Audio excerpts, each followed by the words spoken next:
Peace, everyone. Thank you for coming and attending today's live. I'm so happy that you're all here today. So, we're going to get started, and I just want to say thank you.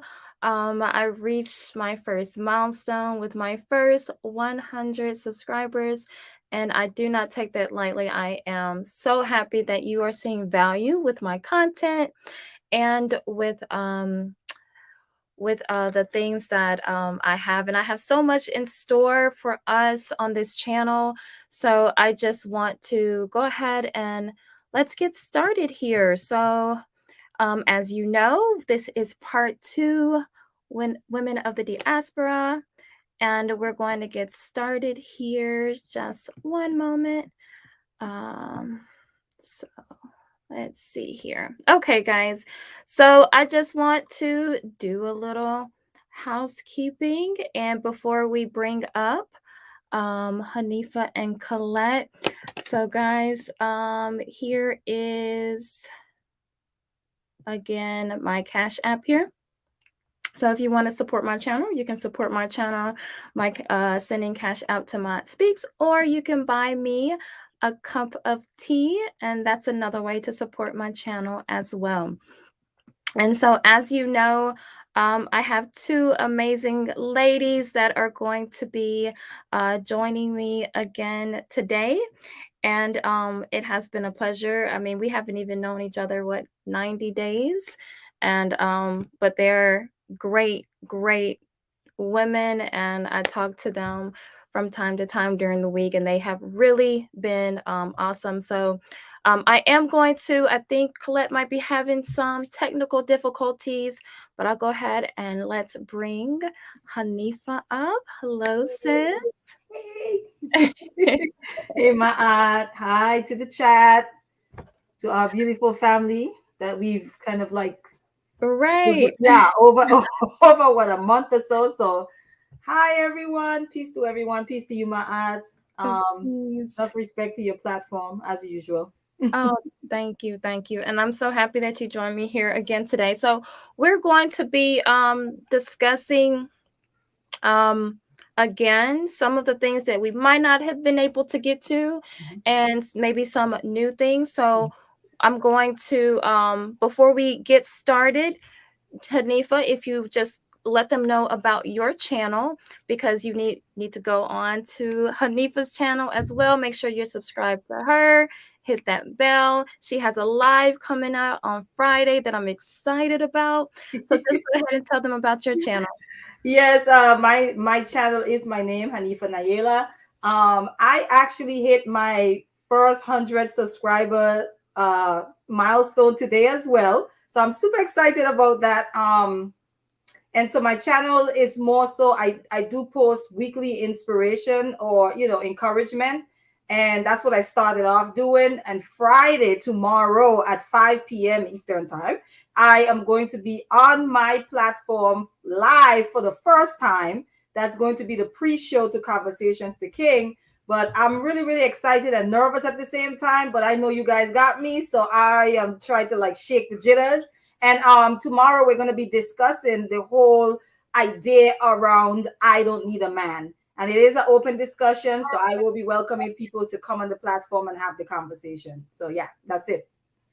Okay. Yeah. So I'm excited about that. So I'm going to check on Colette here. But before, while I'm checking on her, I want y'all to check out this video because we're going to discuss this video right after you look at it. So just check this out. And one moment, let's get that loaded here.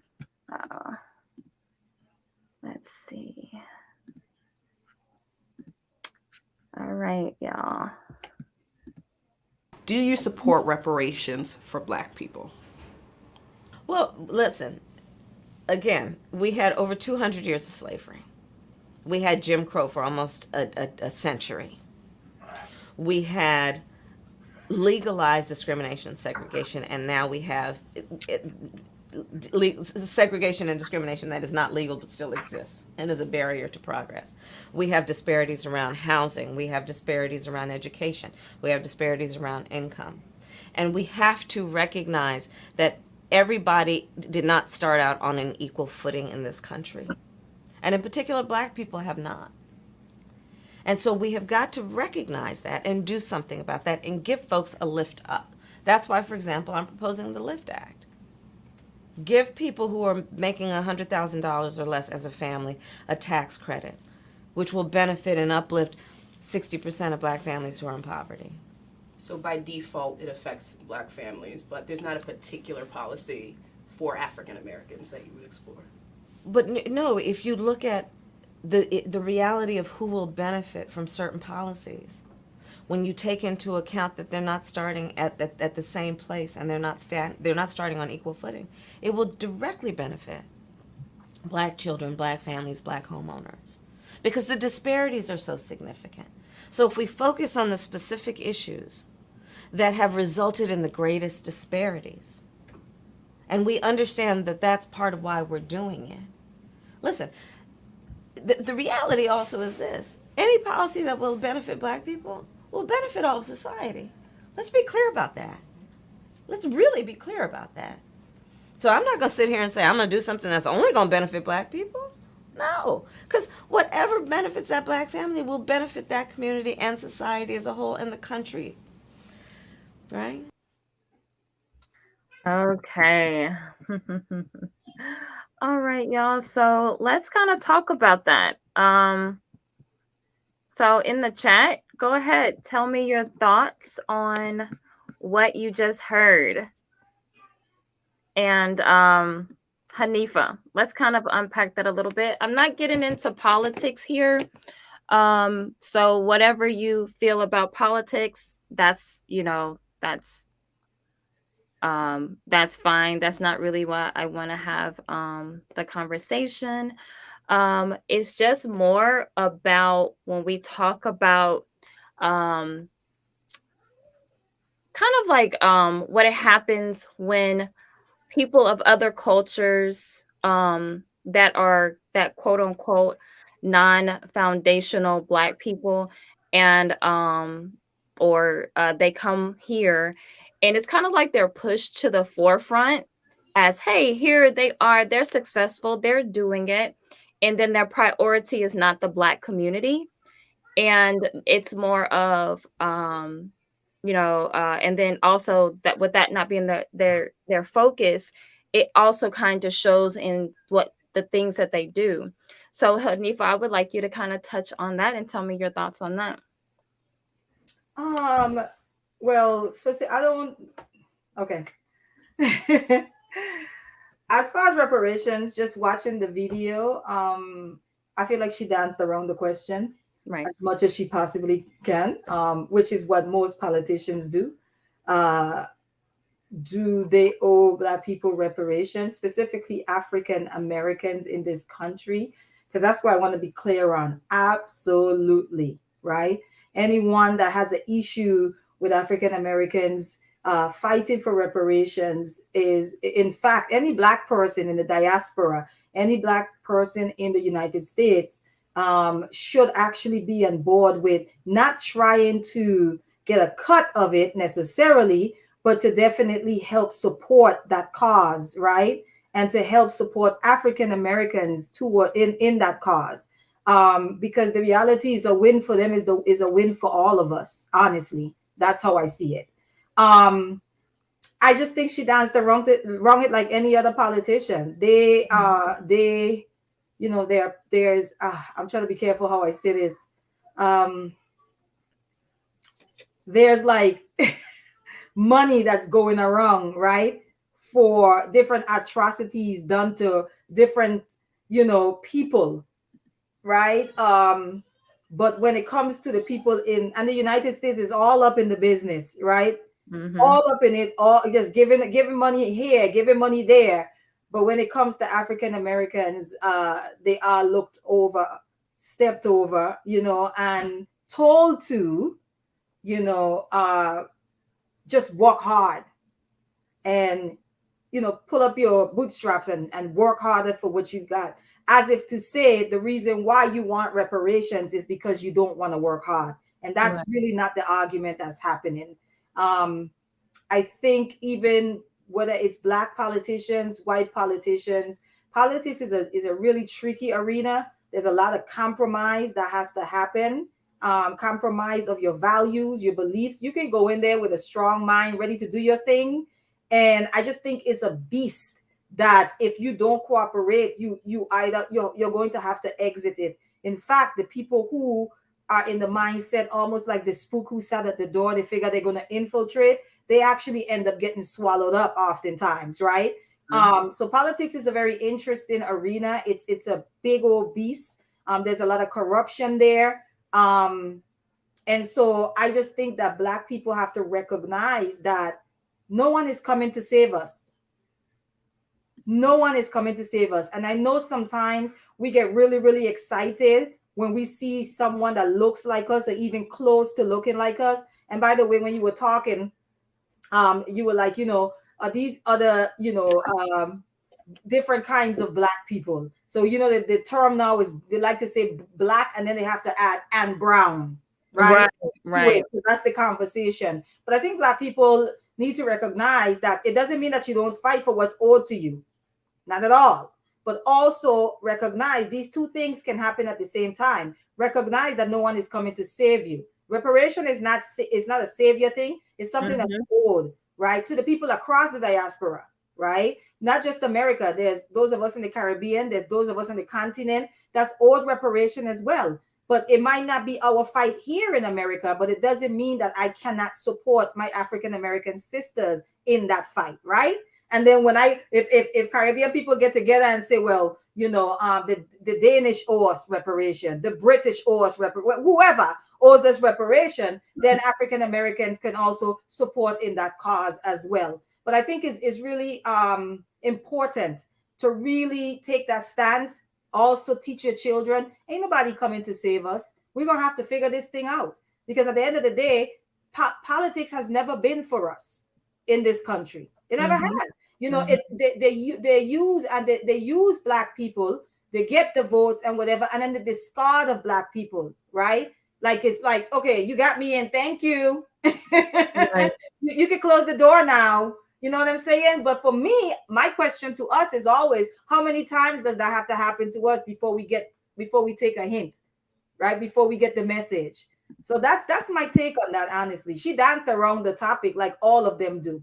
You know, it's I know we love Obama and all of that. For some of us, it's no different than Obama, right? You got to consider the office that these people occupy is the office of the president, right? And there's a whole lot of other factors at play, you know, where certain bills and things have to go through it's not a president making the decision on his own or her own for the entire country. So there's a lot at play here. So yeah, that's it. I ain't got much. Okay. All right. So I'm gonna go ahead and let Colette up because I would love to hear what she has to say about this. Yeah, I agree with that. So I think also just that whole concept of peace, Colette, that whole concept of we needing a savior comes to play when I think about politics. And so I just wanted to, kind of highlight that just because I think that we have to understand that how we move also it is indicative of what our core beliefs are. So peace, Colette. Good to see you. Oh, you're muted. Hi, Maat. Hi. Hi. Hey, ladies. How are Hey, you? Hanifa. Hey. Hi. No. Yeah. So what I think about it is, okay. What I think about it is, okay. I do agree with Hanifa that. Okay, sit right there. Okay. I do believe that. Black American and people all over from the diaspora does need reparation. The only thing I would say is the reparation should not be given out as financially and money wise. I feel that it should be laws put into place where it should be divided, how it should be given, like in the sense of maybe it should be given for different programs that are needed. Maybe it should be given for different, and those different programs should be provided for homes, different programs that are needed to uplift the Black community within education, especially education programs. So certain things, I don't feel the money should just be given like, hey, here's, a million or 300, whatever the amount that they say for each, family. I think it should be done it should be given towards different programs to be developed, because it's shown time and time again that you give people money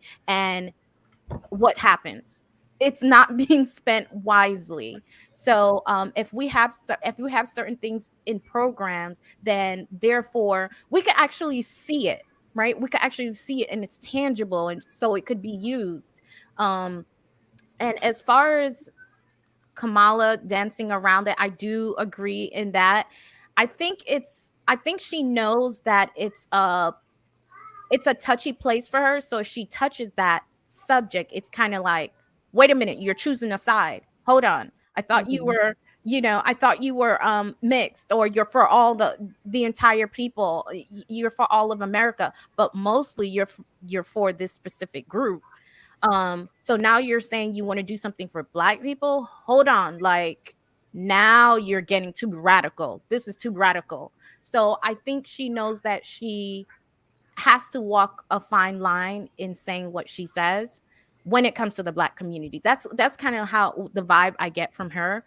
And even if you follow her track record, from when she, what was she, was a district attorney in California? District attorney, right? That didn't look too good for her as far as like how many people that she incarcerated, the Black people that she did incarcerate. Her, that record was not looking too good for her. So and a lot of other things. So I think she knows she has to walk a fine line, but with doing that, I mean, you're gonna have to choose, in a sense, you're gonna have to choose a side, because every other politician does it. Every other like you might say, like the Jewish community or the Asian community, like they pick a side, they have a side, they stand strong on the side, they don't try to bring anybody else in, right? They know what they're fighting for. But once again, the Black community, we always have to be neutral. We always have to be, everybody could come along. Okay, we'll be the last. us to even get whatever that's actually due to us. Right. So Can I say something? Can I respond to one thing Colette said? So I've heard this conversation around, and I was almost there around. I don't think that they should be giving money. Here's what I say to that. If you harm me, Colette, and I take you to court and I sue you for a certain amount, you do not get to tell me, right, how I am to be compensated to the harm done for me, right? To me, that's one. So for me, I think if there's a conversation to be had around how the reparation is given, Black Americans are the ones to have that conversation, not the people who have caused harm, not the people who cause harm and now have to actually pay out. They don't get to determine that. Why I say that? Because there are already a whole bunch of prejudices involved and preconceived notions around Black people, the way they think, the way they live, they're undisciplined. There's a lot of biases there. So the people who's done the harm don't get to call the shots around that. I think the people who harm has been done to can have that conversation and say, maybe it should be options given. Maybe there are 3 options where you can either get your reparations like this, or this. But who comes up with those options should be the people who the harm has been done to. So when that conversation come up around money, I'm always careful because I'm just like, yeah, I wouldn't put the ball in their court to decide that. You know what I'm saying? And I'm also very careful with that because everybody else gets money.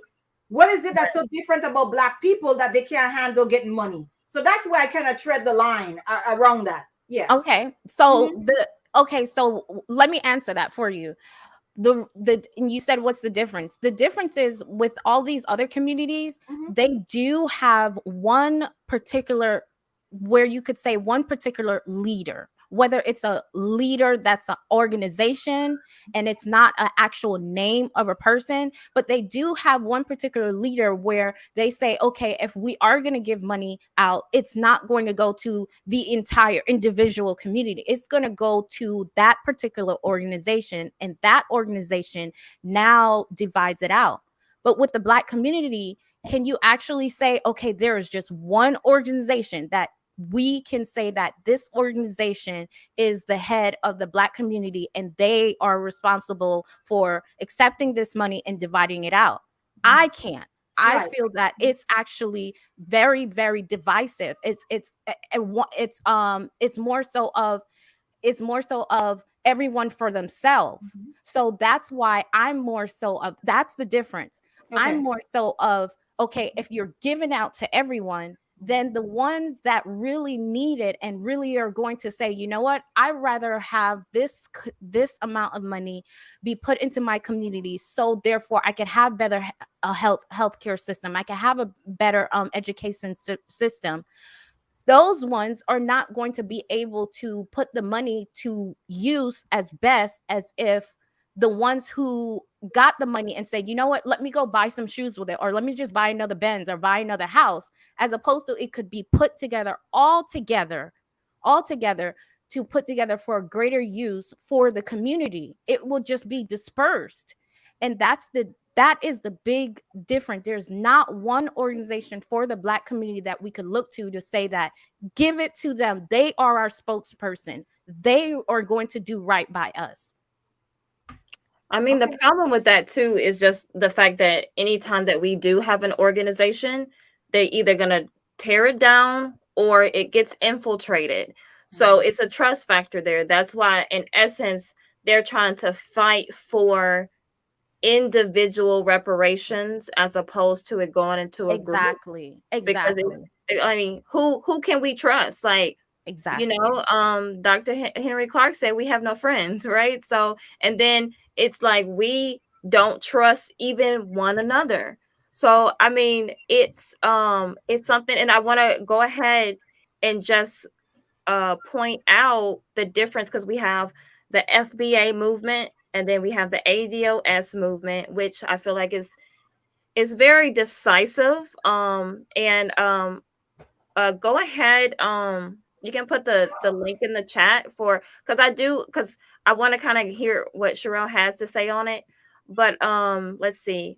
I'm gonna go ahead, pull these up just in case if people don't understand what it is. So we have the FBA Foundational Black Americans, and that is hold on guys, I want you to be able to see it. Okay, so Foundational Black Americans is a term. It was coined by Tariq Nasheed, and he is a self-proclaimed race baiter. And the FBA are the descendants of the Black people who survived American slavery and are the descendants of the Black people who, and he says, who built the United States from scratch. So these are not my thoughts. These are Tariq Nasheed's thoughts. And so he has a group of people that who identify as FBA, and they're trying to fight for reparations and things like that. And then we have ADOS, which is a separate group, and that is actually a political movement centered around lineage, reparations, and a Black agenda for African Americans. And that I think has a little bit more political backing, but it is a separate group. And here we go with this separation because, you know, everybody has to have their own group. And then in contrast with that, we have Pan-African movement. And so that is a worldwide movement that aims to encourage and strengthen bonds of solidarity between all indigenous and diaspora ethnic groups of African descent. And it is the idea that peoples of African descent have common interest and should be unified. And we know historically, like we have Marcus Garvey, and he took it was more of a political movement, and he gained a lot of traction with that. And so those are the differences. I personally identify as a Pan-African.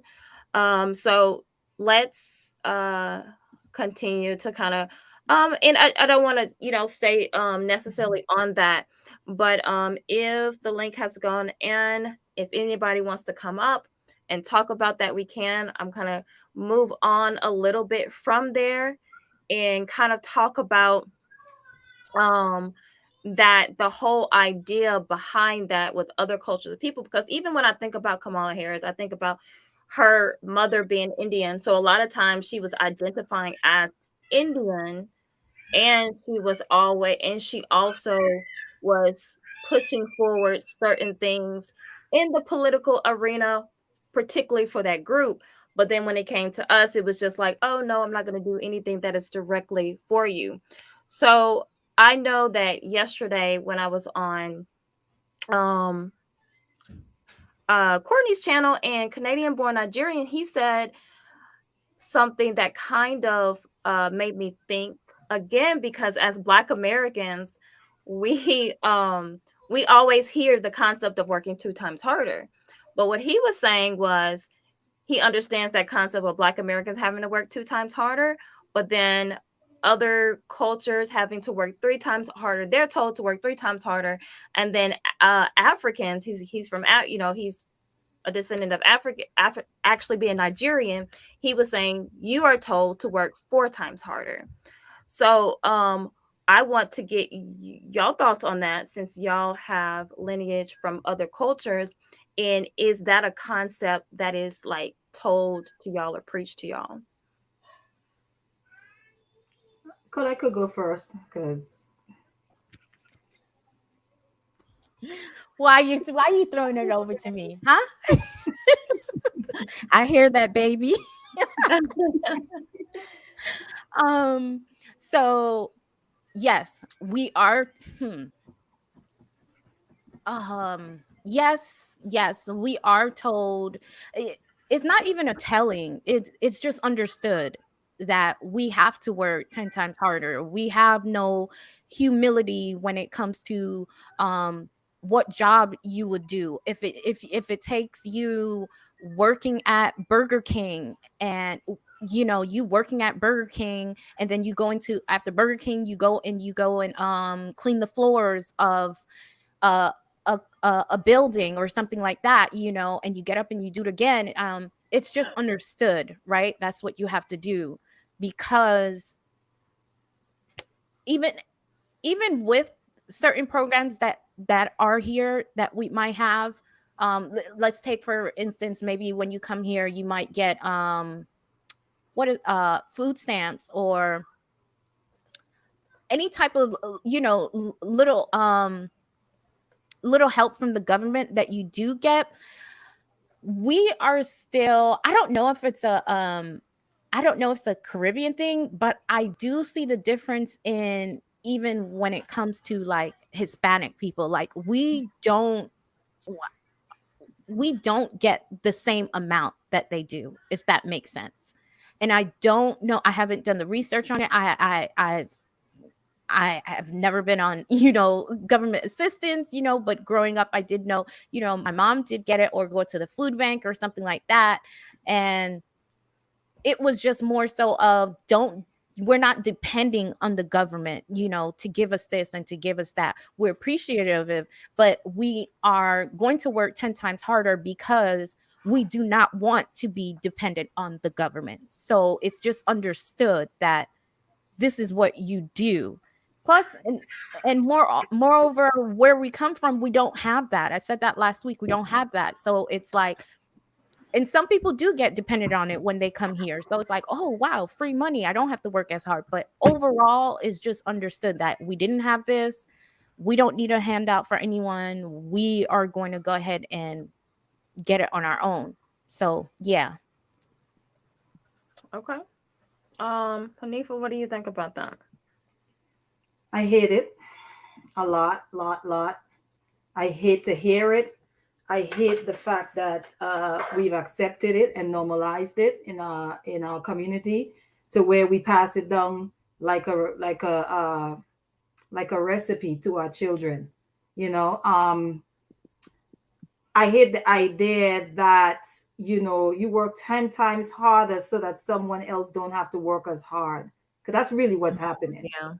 Okay, because when the people on the bottom is told you're going to have to work 10 times harder, it is so the people at the top could enjoy leisure. That's really what's happening. And so that is where I have an issue with it. My mindset is always around, okay, so when do we decide that I'm not going to work 10 times harder so that you can relax and take trips and whatever else you need to do, right?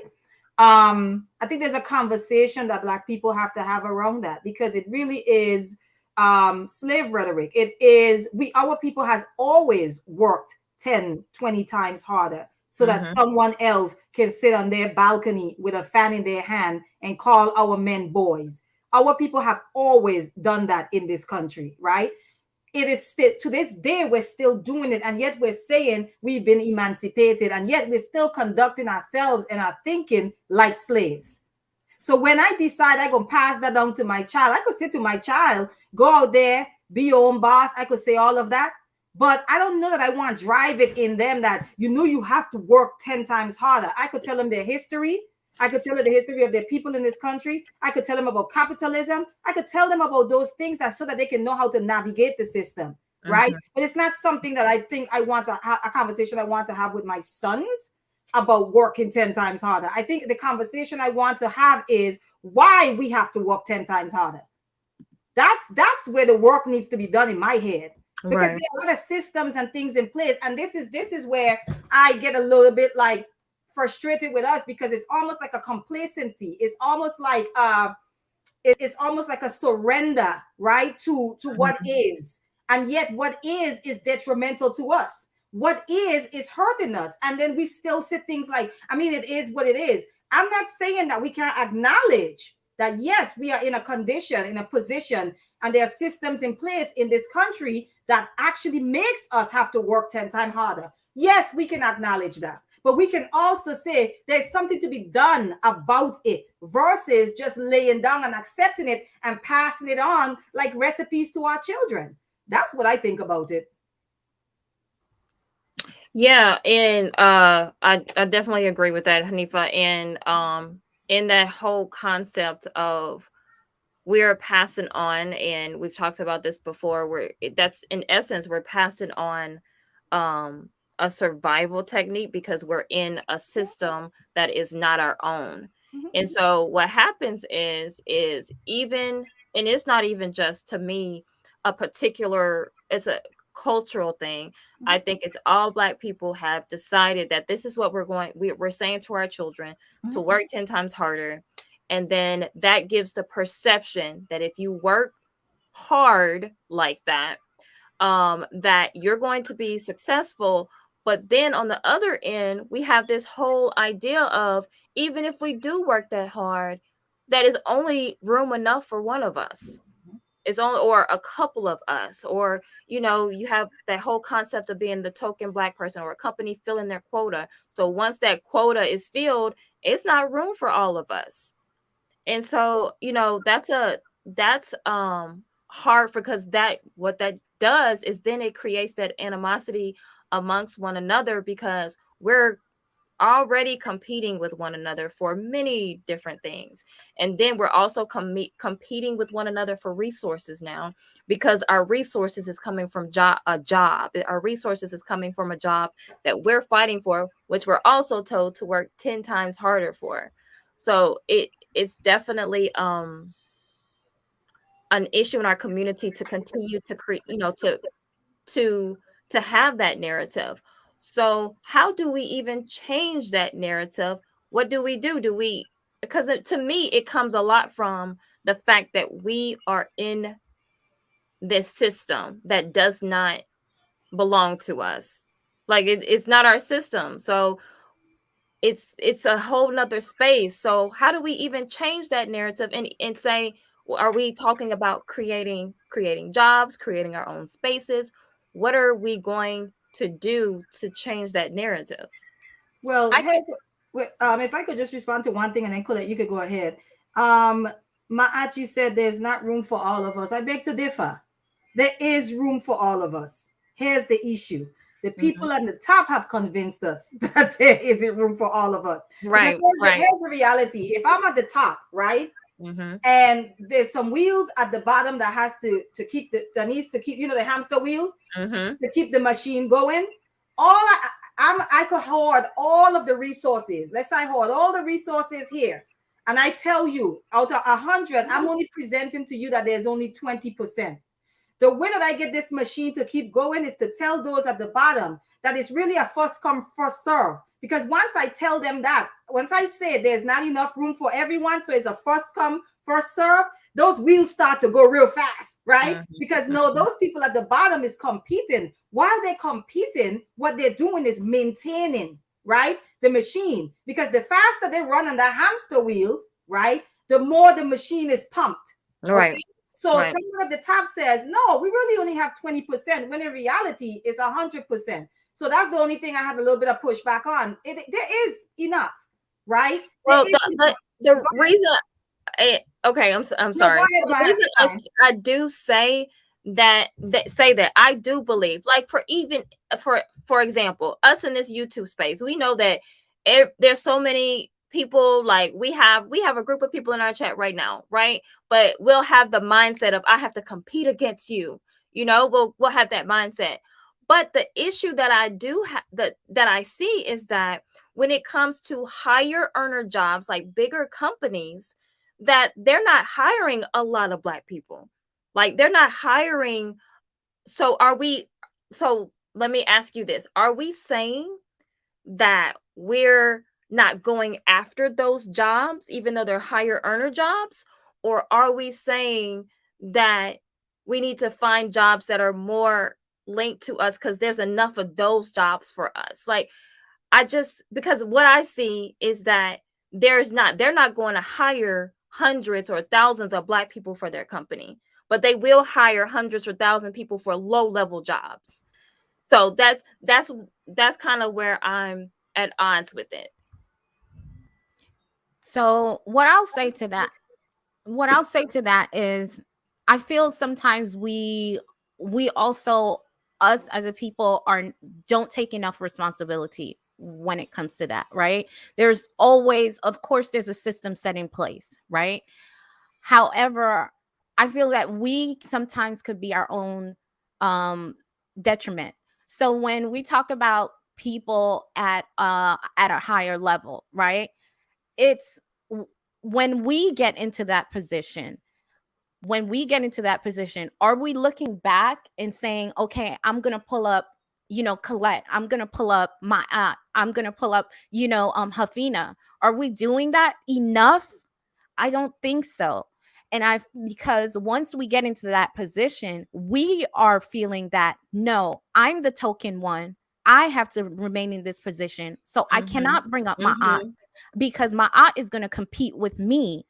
So I feel that even though, yes, there's a system in place, but if we together get it in our mindset that we can pull up Arshawn, we can pull up a Hafina.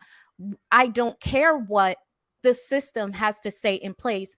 They will start to see that and bring up, not because the color of our skin, but bring up qualified ones of us, and not look at us, each other, as if we are competition. And I'm so glad that you brought up the example of the YouTube space. YouTube is worldwide, but there are Black um creators that feel that they should hold that spot, and because they should hold that spot, no one else could come in that spot. So I'm not going to share whatever I learned. I'm not going to, let you get all of my subscribers. And that's what I mean, as far as like we don't hold ourselves enough accountable, as far as making sure we're doing the work to bring up our own people. The other thing is, on a smaller scale, the reason why we do have to tell our kids you have to work harder is because we still have not come together in the sense of, I'll give you an example. When my little son started to go to school, the teacher kept sending home letters to me saying, and he's only 2 years, he's 3 years old now, but he started going to school at 2.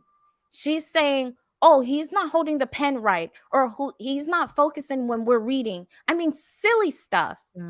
So I said, I will come up there. I will come up there and I will volunteer in the class. Do you think that she thought I would do something like that? No, she felt that she could continue to complain about my child, and I will do nothing, and they will push him to the side, right? But, and on the smaller scale, as us, in building that family structure and saying that, you know what, I am going to get involved. I am going to show you that I'm present in my child's life, and you're not going to take, I don't know how you say it in English, like take set pun, like, how do you say it? You're not going to pick on my child, So therefore we are coming together. They're going to see, okay, this is okay, starts with this Black family. Okay, so we're changing the narrative of what a Black family, what Black people looks like, what they do. They are involved. We're not going to just push this child to the side. So therefore, on that small scale, it would now look like, okay, you don't have to work as hard. You don't have to work harder because Bobby over there is doing the same thing that you are. No, when we call my son's parents in, they are gonna come, right? They are gonna come. So I hope I made that example clear enough. But it starts two things. We don't take accountability as far as how much power we have to help ourselves and help our friends, our family, the ones that look like us, that are qualified. And we do not start on the smaller scale to make sure that we are a collective, to show that we do care about a community. We do care about raising our kids. So yeah, that's what I have to say about that. I do feel that that's, in order for us to change the narrative of you don't have to work as hard, we have to also do the work too, because there is a system in place. We can't be naive about that. Can I respond? Oh, no, no, go ahead. No. I'm going to let you move the conversation, Maat. It's all right. No, are you sure? Yeah, I'm sure, because I'm interested to hear what Cheryl has to say as well. Yeah. So Sherelle P says, hey y'all, can y'all hear me? Hey, yeah. Cheryl. Hey y'all, I just want y'all to know I love all of y'all. Okay, I love y'all so much. I love you too. I don't think necessarily growing up, I didn't really have a lot of like positive Black female role models, really. because I was like just really raised in a male dominance type of family. I was raised with my dad, my brother, you know what I'm saying? So it's just like I just love seeing like Black women with different perspectives and just like, so like y'all just don't understand, like y'all really like feed my spirit, you know what I'm saying? Like they say that a strong man is supposed to make you have this type of feminine energy, but like talking to y'all makes me have like a feminine energy. Like I just don't feel like I'm ever having to be on guard, or I'm like, you know what I'm saying? Like I'm being attacked or anything when I'm on a panel with y'all. I just feel like y'all are really like listening to understand. So I just really want y'all to know that I really, really appreciate y'all. I We appreciate that. appreciate Appreciate you. you, Cheryl. Come on, tell us what you think. Come on, we know you got a lot to say. She was Okay. softening us up, guys. Cheryl. She's softening us up. Okay. So basically okay. So just from the start of Kamala, which is why a lot of people push back on her when she was like trying to get the Black vote running as a Black woman. Like ADOS or traditional Black people or whatever you want to call them, they understand that sometimes when a person is coming from an immigrant type of situation and they're trying to impress, because everybody that comes from those type of situations aren't trying to impress dominant society, but her whole entire career track is that, yeah, you have the tint in your skin, but you're technically, you know, just one generation here, right? You just got to this point of, you just got here and you are trying to impress the dominant society. So you never really looked like an ally. Like you never really looked like you were going to lean to being Black or lean to the Black side by standing in and doing what you needed to do. And I think sometimes people missed it with Obama because he's not a light skin, but at the end of the day, he wasn't necessarily just like ADOS. He wasn't coming from traditional foundational slavery and things like that. His mom is, you know, a Caucasian woman and his dad was from outside the country. So sometimes we can have allies like that. I'm not saying it, but sometimes when you get into a situation where those people want to impress dominant society and they don't necessarily have that history of being here and being misused, they don't always push for the agenda because their mind isn't there. And I get that. And don't get me wrong, I don't ever think that we're going to get a reparations because I feel like it'll always be something else and we won't stand on it or push for it more. Don't say So, that, girl. You got people gonna cry. right, like, you know what I'm saying? Like, but this is the thing, we have it. Like even when we talk about Black Wall Street, even when we talk about every time we get a type of situation, they tear it down. We have that. We have that warrior blood. So Yep. you're telling me that these these guys that are killing people innocently, like they're beefing with each other. Look at the passion of the people in the gangs. Look at how much we kill each other with no onus. Like we don't care.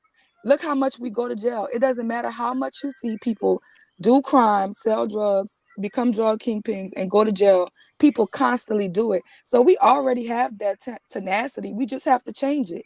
We already have messengers. Who is killing the music industry right now? That's us. We have messengers. We have people who can have a say so and stand up. We just need to change the message because it doesn't matter if they're going to tear it down. People who sell drugs go to jail, but they still got people that sell drugs. So even if they tear us down, we got to know that we're going to keep on building. We're going to keep on because it's in us. We already have the ability to go without.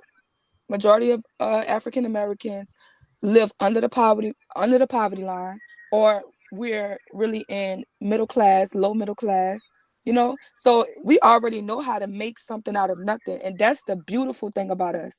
A lot of times people try to throw it away like, oh, it's negative. Oh, look at us. We make up these crazy meals. We have fun by climbing up crates, or we jump on mattresses outside, or like, you know what I'm saying? But that's just us always being able to take what we have and it's just little scraps and we make the best out of it.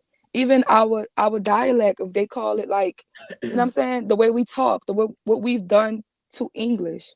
But they've given us a language that wasn't even ours and we still took it and learned words, and we can talk over their head with their own language.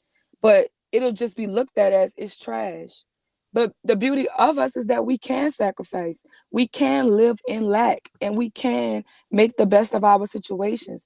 But the things that make us powerful is always looked at so negatively. It's always looked at negatively. It's like, yeah, y'all know a Black woman can probably feed the whole entire neighborhood off, like, she could just make a big old pot of poke and beans, or she can make noodles. Like, she's gonna make it stretch, she's gonna make it work. And it's like, you look at it as, oh, that's a poverty mindset and this and this and this. But it's like, when we were given nothing, we still made something out of nothing. And I think sometimes that angers dominant society, right? Because a lot of times it's like people sit at a table and they just get their rocks off by telling you, you can't sit with us. But eventually they told us enough that you can't sit with us, to the point we formed our own table. We got our own table, and we don't even want to sit with y'all anymore. We're gonna do what we do at our table. We're gonna make our own thing over here. But y'all have told so many people that you can't sit with us. It's like, now the majority of people would be considered misfits. People are okay with outcasting you because you're Black. They're outcasting you because you're from a certain neighborhood. They outcast you and they tell you in society you're a misfit. And then the misfits get together because that's where we at. You threw us over here. This is where we at. So now you're mad because we don't want to sit with you either. So we took the power of, you can't sit with us, by saying we don't want to sit with you. We want to have our own table. And I think that's kind of why people was pushing for integration, because Black people did get to a point to where, I don't want to sit with you. I don't need to be in your restaurant. I'll bank with my own people. I'll shop with my own people. I'll do everything. We'll just do it with each other, because I'd rather eat chitlins than to eat your cherry pie with your spit in it. So when we cause that confusion and let everybody else into what we got going on, it hurts us more than it helps us. But I still feel like if we just change the focus, that's why I'm saying, if we have reparations, if people want to go buy Benzes and weed with their reparations, they have every right to do that. Because Hanifa is right. Like, you don't get to tell me what I can do with the money that you injured after you injured me. But what I want us to know is, I just want us to be financially literate. I want us to understand what it is to be community building. I want us to understand what it means to invest in IRAs. You know what I'm saying? I don't feel like, because I come from a real hood area, and I don't necessarily feel like everybody has that knowledge and that understanding. And I'm telling you, my mom, like the lady who birthed me, got into an accident, and she won $832,000 in a settlement, and she has nothing to show for it. So I've seen people be given money if they don't have the education, if they don't have the proper knowledge on how to buy a house, where should you buy a house, what to invest your money in, how to make your money work for you. We know that it can disappear. I've seen it firsthand. We've seen rappers do it. We've seen basketball players do it. They get all of this money and they think that it's going to last forever, but they really don't know how to manage money. That's why but before you even can be financially stable, just be financially literate, because I can win the lottery tomorrow and be rich. But if I know how to make money, and I know how money works, and I understand where I need to put my money to continue my money to grow. Like right now, anybody that has a bunch of money sitting in the bank is losing, because inflation is going up right now. So if your money is not somewhere where it's gaining interest, you're actually losing money. And they giving out this money and everything. Like, look at the dollar stores. Dollar stores just went up 25 cents. So in society, it's always gonna come back. But if we don't understand it, then how can we move from that? Now, if you want to be wrong after you know what's right to do, you have all your rights to do what you want to do. But I just want, if we're going to get it, I want them to teach us, or we can teach each other. And that's what I was saying, like, when y'all say it's just me, which why I love what King did, right? Because he brought all of y'all to one platform. So we get to come to all of y'all pages. We get introduced to everybody, and all of us get to follow. And I know I support everybody, and I'm looked at weird because I'm a moderator in everybody's chat, even the ones that don't get along. But it's like, why can't I support everybody? Why can't I love everybody? These are my people. These are my Black people. They're saying something that I want to hear. I'm never going to agree with anybody 100%. That goes without saying. But I'm happy that I can come support you because I got introduced to y'all from his show, even though I was on another show that he didn't get along with. So if I wouldn't have followed King and Darrell to that channel, I wouldn't know y'all. So it's like we have to have that mindset, and we're doing it now because everything before it grows, it has to start as a seed. We can see an apple tree is big and it grows a bunch of apples, but before becomes a tree, it's just a seed. So we're the seeds right now because we're the little people in the little spaces right now supporting each other. Or whether it's y'all on Courtney show or King show or Chef show, like us showing up to support each other is the seed that we're planting, and something's beautiful is going to grow from it, even if we can't see it right now. Because when I put an apple seed in the ground, I can't see what kind of tree is going to grow or anything. But as long as I keep on watering it, as long as I keep on taking care of it, something positive is going to grow from it. So I definitely think we're doing that right now. But that's definitely how it has to be. We can't be competing with each other. We have to know Right. that everybody's going to win. But I do feel like America should do something for ADOS, because why should we be working hard, working 10 times harder? We haven't done that for the last 500 years. We haven't worked hard when we were working for hundreds of years for free. That wasn't hard work. We haven't put our blood enough in the soil to fight in wars. Our people were fighting in wars. That's who was on front lines. That was who was really dying for this country. They were putting slaves on front lines. Those Black men were in those front lines dying. And then everybody else got to place their flag, and woohoo, we win. But we died. Why do we constantly have to fight for a piece of pie that's supposed to be rightfully ours?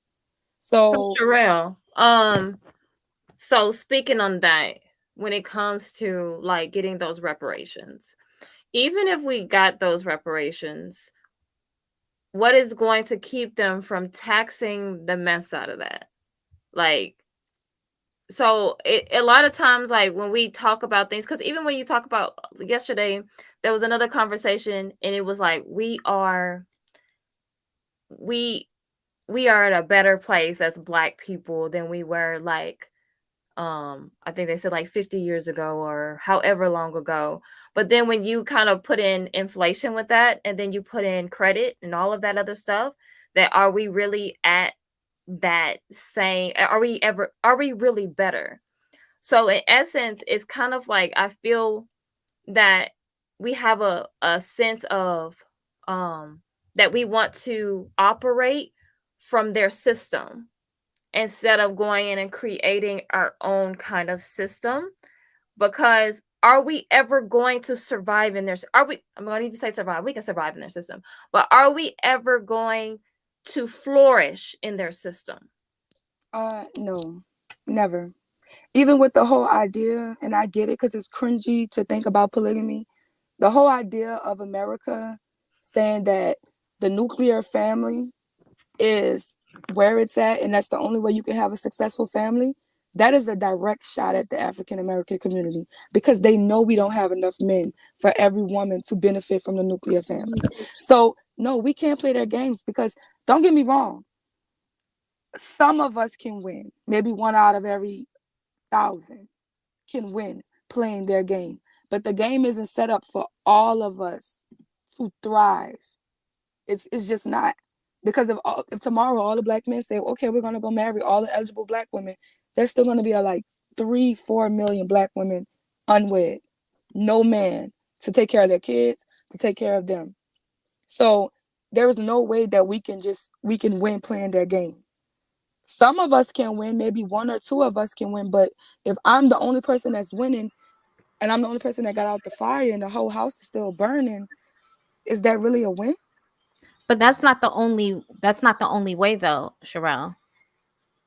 You got to take into account to other factors that goes into building up the community. So you can't just put it all on building, a strong family structure, which, I preach that. That's what my channel's about. So yeah, that's not the only, factor that could put in. Just like you said, put it in a seed, starts with a seed. There's different factors that go into it. So yeah, go ahead.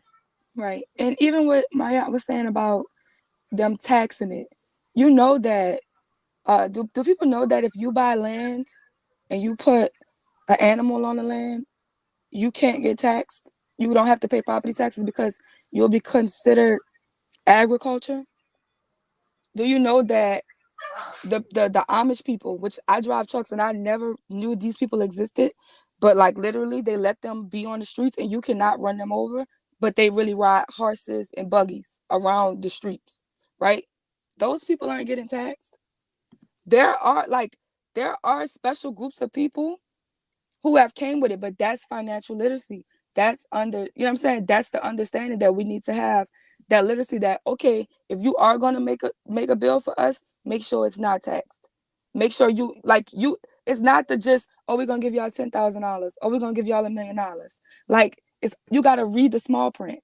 That's all I want us to know, is with anything that we're given, we have to read the small print. Because most times when people give you anything, even the medicines that we take, the small print is like, you can die, you can have a stroke, this might cause your liver to bleed, this might give you headaches, this might make your leg go numb, this might, you know what I'm saying? Like, so it's like we have to be more focused on understanding what the small print is. So I think that's another thing. I do think the start of it is strong Black families, but I also think and even we can understand their game so that we know how they're playing it, but we still have to somehow make our own rules, and I think that in the Black community we do, but sometimes it's just not positive.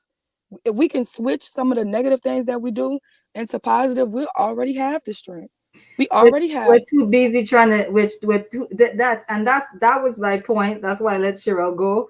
That was my point to when I was talking about the 10 times harder thing, right? 10 times harder than who? Because this is what I'm talking about. We're too busy trying to sit at people's table, right? We're too busy and occupied with becoming, and that's where the 10 times harder thing comes in.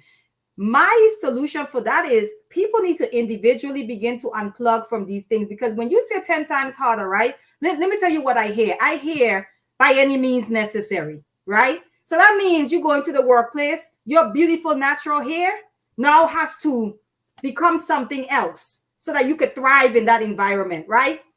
Now, the way you speak becomes an issue. You have to be very careful. And if you do the research around code switching and how stressful it is on the bodies and the minds of people, then that's a whole nother conversation to be had.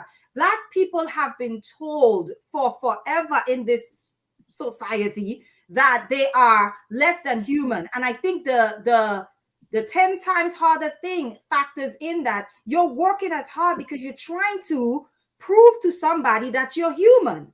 So it begins with us knowing first that we are human beings, right? So that's more so working from the inside out than the outside in. The inside out would be like, I am a human being, okay? What does that mean for me now? And begin to redefine ourselves. Someone talked about I don't know who said it, but we were talking about being in the system. And so the first thing that comes to my mind, I'll give you an example. There's a lot of things that are just culturally Black people, right? That they've made the most hoodlum people define as hood. Okay? The most hoodlum people, the most violent people on the face of the earth. Yes, I said it. We've allowed them to define us as the most violent, as the most hoodlum. Let me give you an example. For example, you have Black people that say, oh, you so loud, that means you're ghetto.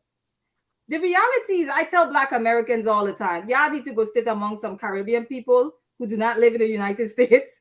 Go travel over to West Africa and sit among some people talking about politics. You're going to see the same loud people sitting down having conversation, laughing loudly. It has nothing to do with being hood. Absolutely nothing. But we've allowed, and this is what I'm talking about, where we're so focused on acclimating or trying to align ourselves or fit in to somebody else's paradigm.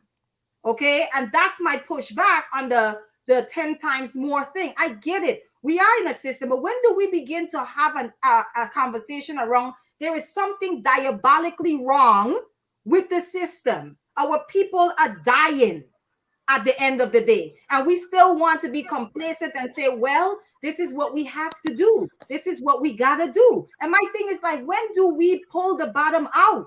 And when I say pull the bottom out, I'm saying because they have Black people as the bottom of the totem pole, right? When do we remove ourselves and let the whole thing collapse? When do we decide to do that? When do we decide to say, yeah, my natural hair might be ugly to you, but I'm gonna rock it, right? When do we begin to say, no, my skin is not too dark? When do we begin to say that? When do we begin to change these things? When do we begin to become more self-sufficient? Versus just saying, no, this is the only way to success. That's the other thing too. Someone has given us the definition of success and we've accepted it. And so you have Black people saying, well, if I can't have access to this, then I can't be successful. I do accept and realize we live in a system. My take and the way, my angle is more so around, when do we start to push back and maybe not push back, but unplug from that system? Because the reality is, as long as we are participating in it, we are keeping it going, and it will continue to kill us. Because guess what? Capitalism needs a poor class. It needs a class to be maintained. When we talk about that, capitalism directly connected to slavery, somebody has to work hard for it to be maintained. Somebody has to be at the bottom. Right. So my thing is focusing on what is the paradigms that we are refusing to shift and dismantle. What are the systems that are set against us that we are still participating in to our own detriment? That's where I'm coming from when we were talking about the 10 times harder piece. Also, one more thing, around movements. I know someone was saying that we need this, we might need, I think Colette was mentioning, and I don't know that I disagree with Colette. I completely know where she's coming from, where she was like, the money needs to go to, like, maybe, do we have an organization or something of that sort? I still say give Black people the money, because the reason why I say that is because we have this thing around, we create celebrities out of our leaders, right? And we create this whole savior thing around people who are quote unquote leaders. And so when those leaders die or they get taken out, then the movement dies with them. And we really have to shift how we develop our movements and start building them around one individual, right? We have to take on the message. We have to internalize it. We have to become whatever the message is of the movement, so that the person, maybe the person who started it, if that person is no longer there, the movement continues. You get what I'm saying? Almost like, and I know y'all don't come for me, almost like Christianity, you know? Jesus done been gone, you know? But then people still knocking on your door trying to convert you. Why? Because the movement continues. What he came to teach continues. I think there's something to be said about that. And I think when I look at the movements that Black people have had across the globe, oftentimes it ends up becoming the leader becomes celebrity. And I think that actually works against us. I think it's counterproductive, actually. But that's just my take on that. Yeah, you touched on a lot of things that I was thinking. But also just, and I put the definition here when you put complacent, because I think we don't even understand how dire our situation is. And the thing is we have deemed, and I want the funk, I'm going to let you speak on it, but we have deemed the Western world has told us what is valuable, and we have bought into what is valuable. Because even when I think of what we consider to be of lesser value, or even other cultures, and even we call other places impoverished, like if we say Haiti or these places, we think of them being as impoverished. But when we think about what some of them are able to do, what we can't even do, as far as growing our own food. And so that is something that we have to start looking at as being valuable and value. Because if tomorrow everything, all the food was gone, and in our city or whatever, there was when I was living in Louisiana, and we're not equipped for snowstorms. There was a snowstorm in Louisiana, and so all the electricity went out. And then what happens when all the electricity out? The food spoils. They have to get rid of that food. And so we were having to go from store to store trying to find someone who had a generator on. And that is the thing, like, what are we going to do that is of even more value as a community? So well, I the have fun to. go Oh, ahead. yeah. Before, just to piggyback, I guess, off of what Hanifa is saying.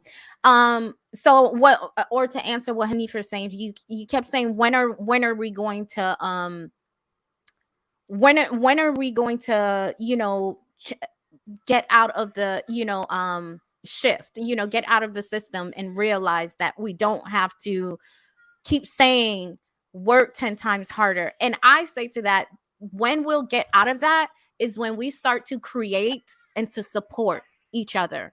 We have not created in addition to, it can't be one or the other, and supported each other. Because we have to be able to, if you want to take the example of Black Wall Street, we have not created something to where we are self-sufficient and we are supporting each other. So therefore, we're continue to buy into the system that is in place.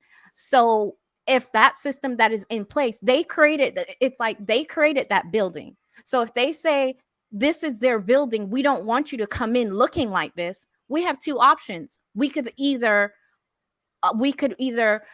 accept what they say and continue to come in that building, or we could say we're not going to accept it and we're going to leave and create our own. Has that happened since, let's say, like a Black Wall Street, on that level, I mean, we have not necessarily seen that we've created, and we've actually gathered together to say that we are going to continue to build this as our own. So therefore, we don't have to say, you can't walk in here with your hair like that, because we created this. So that's when it's going to stop. That's when we're going to say, we don't have to keep passing down these sayings to our kids or something like that. But until then, this is the system that is. And I feel we have no one else to blame.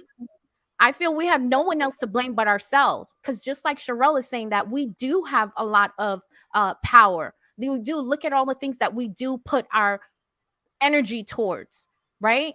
We do have that power. And like my aunt said, that we are in a space where it's so detrimental. But we can't keep saying, why do we keep saying this to our kids? Why do we keep passing it on unless we're not putting things in place to change that?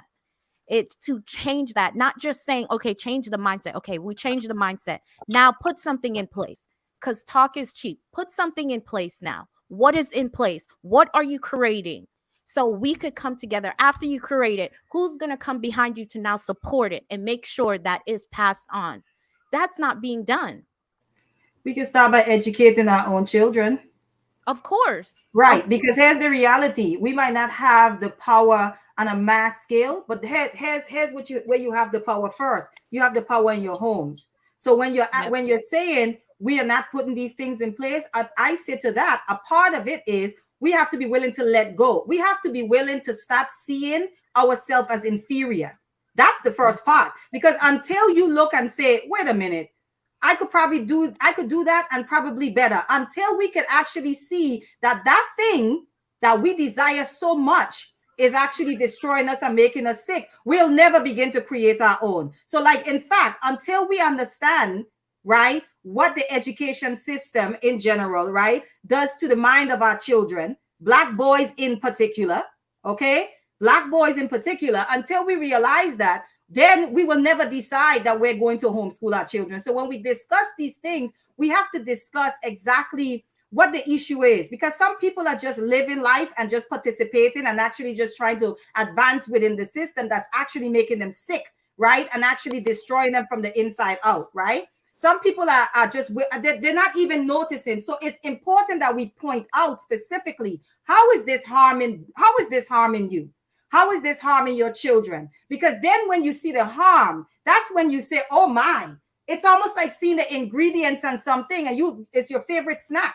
Until someone because it might be this long behind word that you don't even know what it means, okay? And it could mean pig toes or something like that, right? And it's your favorite snack until somebody says, you know what that is, and they take you to that and they give you the information until you realize that this thing actually has poison in it, even though it's my favorite snack. You're not going to stop eating it. So it's important for us to point out what is the harm that's being done to us if we continue to plug in. And when I say plug in, I want to be clear. When I say unplug, I'm meaning unplug your value from these things. If I don't become this definition of successful, then I am a nobody.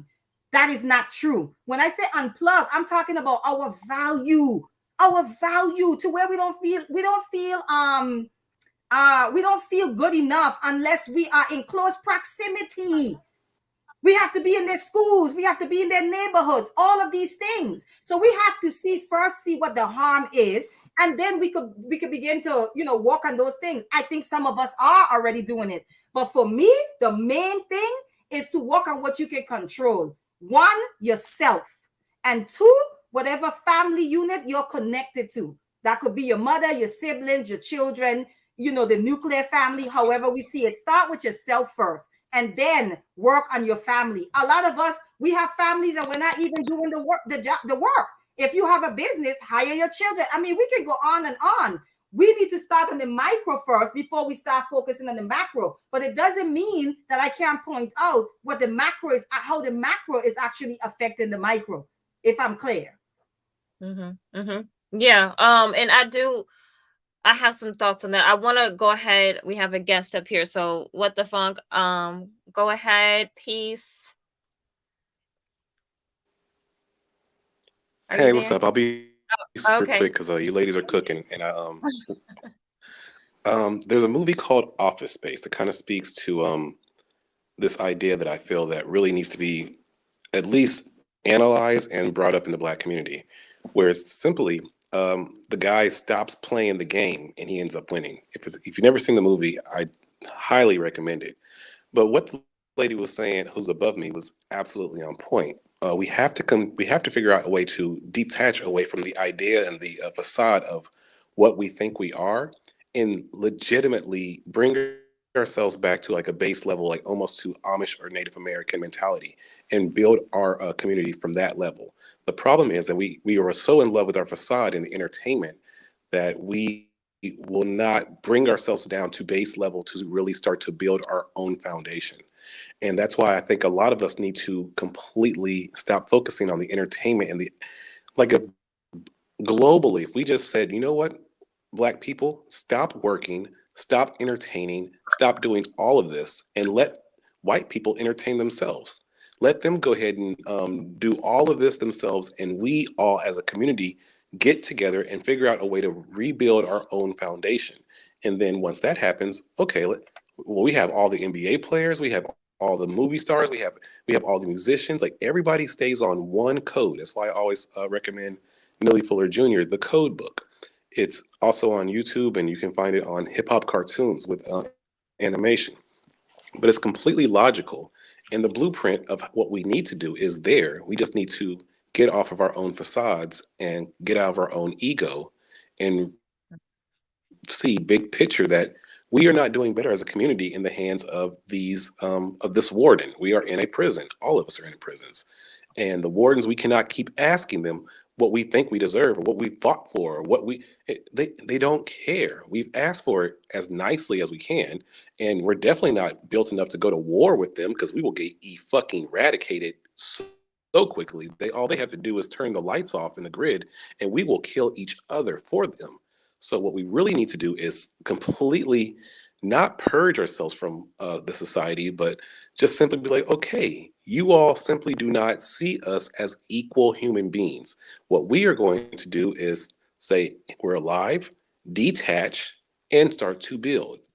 And when they have other people who are Black who are trying to play the code or try to get no, we call that out like, hey, no, because we can cancel other Black people who still want to do hip hop music that talks about killing Black people. We can cancel all these BS shows that are coming out that are completely minstrelling, but we can be like completely, hey, we're on code. We are clearly trying to build something different because Hollywood does not build the Black image very well in a positive light.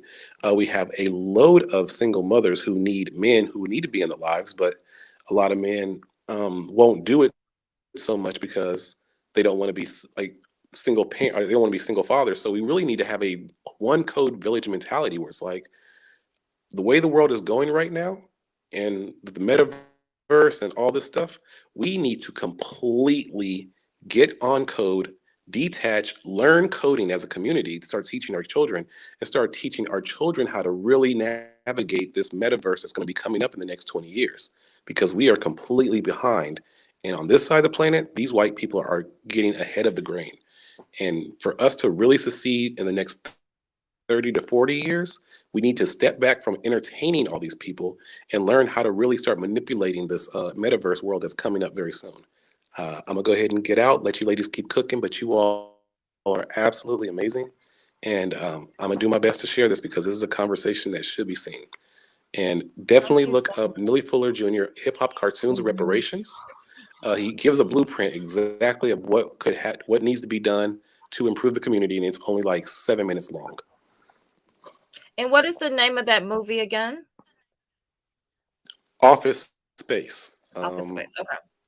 If it might make more sense if you want to look up Office Space Wisecracked, where it does a 14-minute breakdown of kind of how to beat the system by not playing. And then after you watch that, then watch the movie. It's a comedy though, and it's actually legitly funny. Okay, thank you so much. I enjoyed your insight. I agree with all that. I do. Before you go, I just want to ask one question based on what you were saying. So I understand that we have the blueprint, and that's something that I understand. A lot of us have to get back to educating ourselves and using that knowledge also. So I understand us having these conversations, and I also understand us, our family being first, ourself being first. But I think sometimes we intellectualize things so much that we're actually not doing the work. So how do we I really like understand everyone in this chat who watches this. My channel is for solutions. I don't want to just be up here talking and smacking my gums. I really want us to, even behind the scenes, be putting the groundwork in. So what are the steps to that? What are the steps to getting us where we are doing that and in that same thought process? Because I think we can do more than one thing at one time. I think we can be healing ourselves and also be building at the same time and also be teaching our children. So what's the groundwork? What does that look like?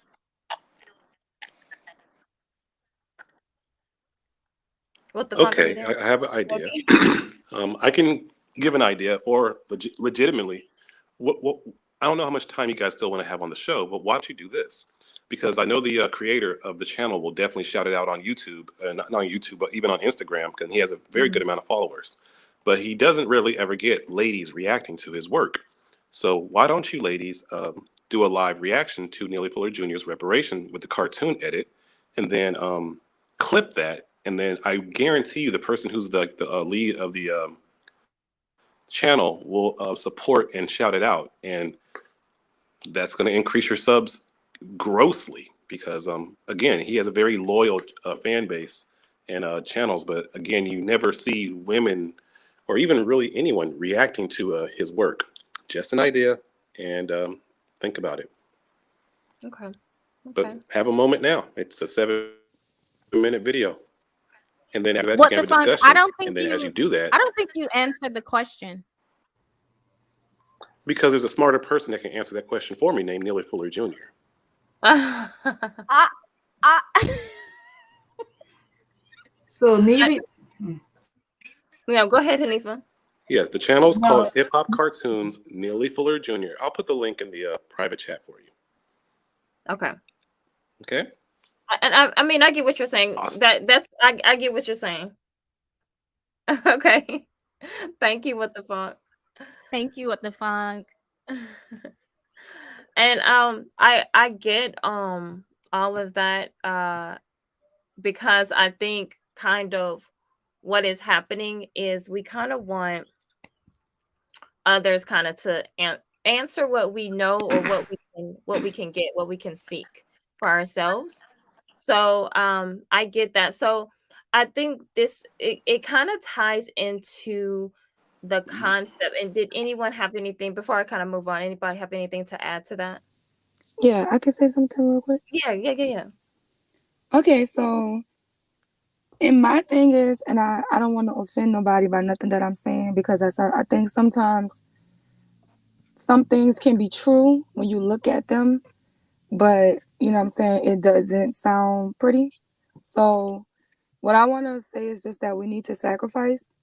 And we really have to come to an understanding when it comes to Black people of people always feel like, because a lot of the things I say are radical, that I don't love Black people. I love my people, but I just have an understanding that everybody, just because they look like me, aren't for the same vision. They don't see the same vision I have. So it's gonna have to be some more separation. And I get it. We don't need any more separation, but we're gonna have to separate Black people, because there are two kinds of Black people already existing. There are Black people who want better for us and want to be a part of us, and there are Black people who want to be a part of them. And before you can make your next move, you need to realize, do I want to be for Black people, or do I want to be for dominant society? Because if dominant society is setting a standard, if a white woman is setting a standard of beauty, I will never match up. If they setting the standard for us, we will never match up, but we will be able to be in the bottom of that. I don't have kids, and I remember when I was younger, when I was in a relationship, and people were saying like, why didn't me and the guy get married? It's because I said, well, financially we didn't have any money, or we didn't have anything. And people would always tell me, because the echo space I was in is just that, oh, you're never going to have enough money to have kids, or it's never just the right time to have kids. But I always thought something bigger. And like, it's hurtful to say, but I feel like a lot of us, I just don't want to have a bottom feeder type of child, because I understand that I was born into a bottom feeder position, and I don't want my kids to be bottom feeders. So if I don't feel like I got enough tools, enough knowledge, enough everything, because I feel like kids are like sponges. You have to feed them so much that if I really don't have, because I understand giving a child life, but I'm much bigger on what type of quality of life I'm going to be able to give that child, because I want my child to thrive. I need to know that I'm going to 3 times set a standard way higher than what I was given, because I have to push my generation forward. So I think first we have to understand is, do I want to be a part of this society, or do I want to be for myself? And the people that's all saying I want better for Black people, we also have to cut out anybody that wants to do anything negative. I don't care what color skin you are. If you want to do anything that's just causing disruption and destruction, you can't come with us. But we're going to come over here and we're going to create this our own community. And positive people, positive Black people who want better for Black people, we have to focus on that. Because I honestly believe that if we wanted another Black Wall Street, we could have one tomorrow.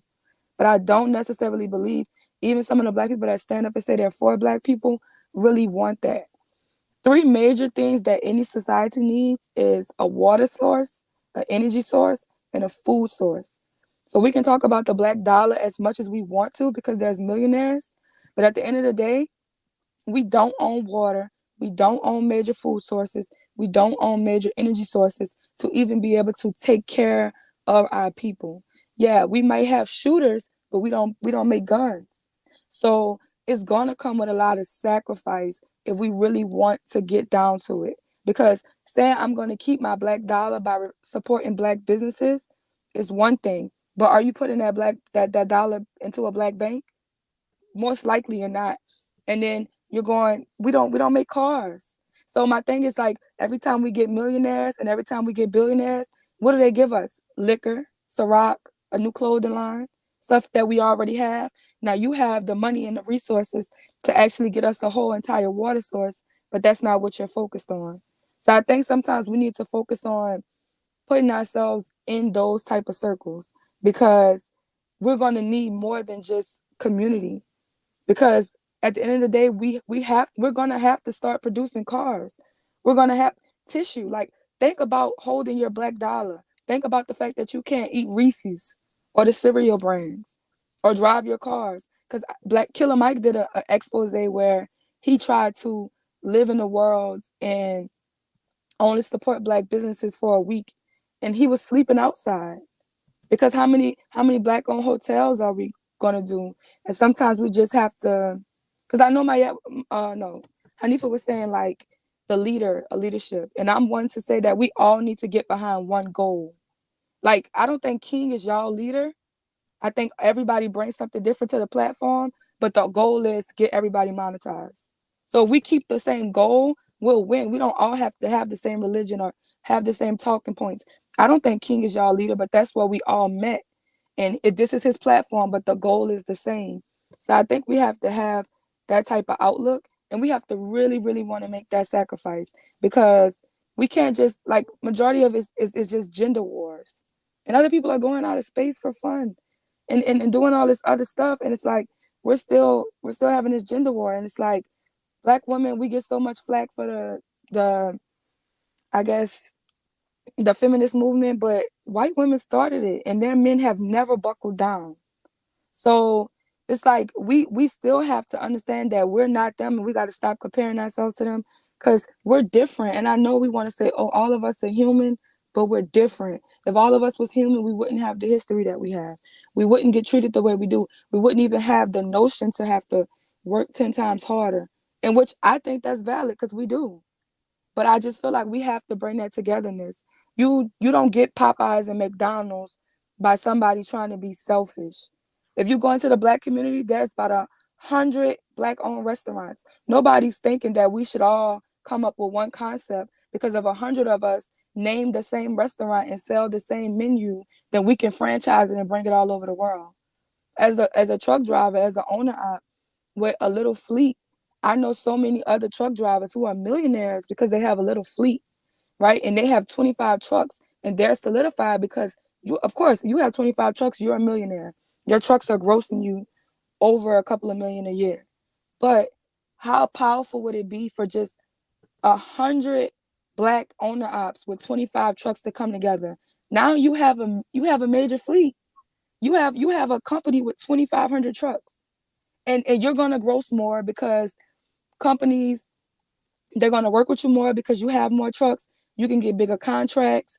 Like, the world would be bigger, but we have to understand that we have to work together, because a lot of times we just want to be individuals, and that's why it's hard to get behind the program, because if everybody's just out for themselves, how are we gonna win with that? I can't just, we gotta have more than one theme. Burger King doesn't get around because one person decided to say, I'm Burger King or I'm McDonald's. They understood that we have to market it, and there's plenty different owners of these restaurants, but they all still have the same concept.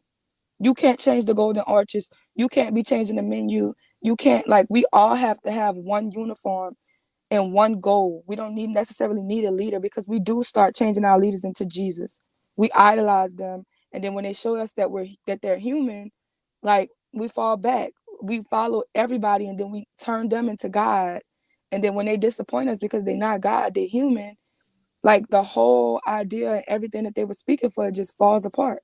So if we all have just one common goal, we can have leadership. We can have people who speak and people who are leaders of the organization, but we can't make them God. So that's what I just have to say. I agree, Sherelle. I agree. Can I say something? Go I ahead. think what the funk. Oh, he left. Oh, okay.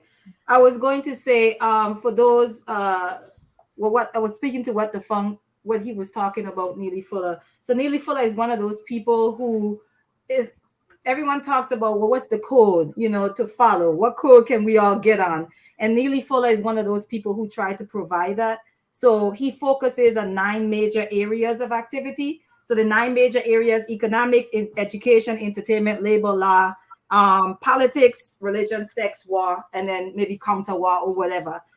So Neely Fuller is the author. He pretty much is the one. You hear the quote all the time where people say, he says, if you don't understand white supremacy, racism, everything that you do understand will confuse you. That is Neely Fuller. So Neely Fuller did write, it's a pretty thick book, but he did try to provide the blueprint, right? Not a blueprint, but like a code of conduct for Black people to follow, in especially focusing in those 9 areas of activity. So if you can get your hand on the book, I suggest you do, because usually, we talk about why is it hard for all of us to get on one accord. I just don't think that we really attempted outside of religion.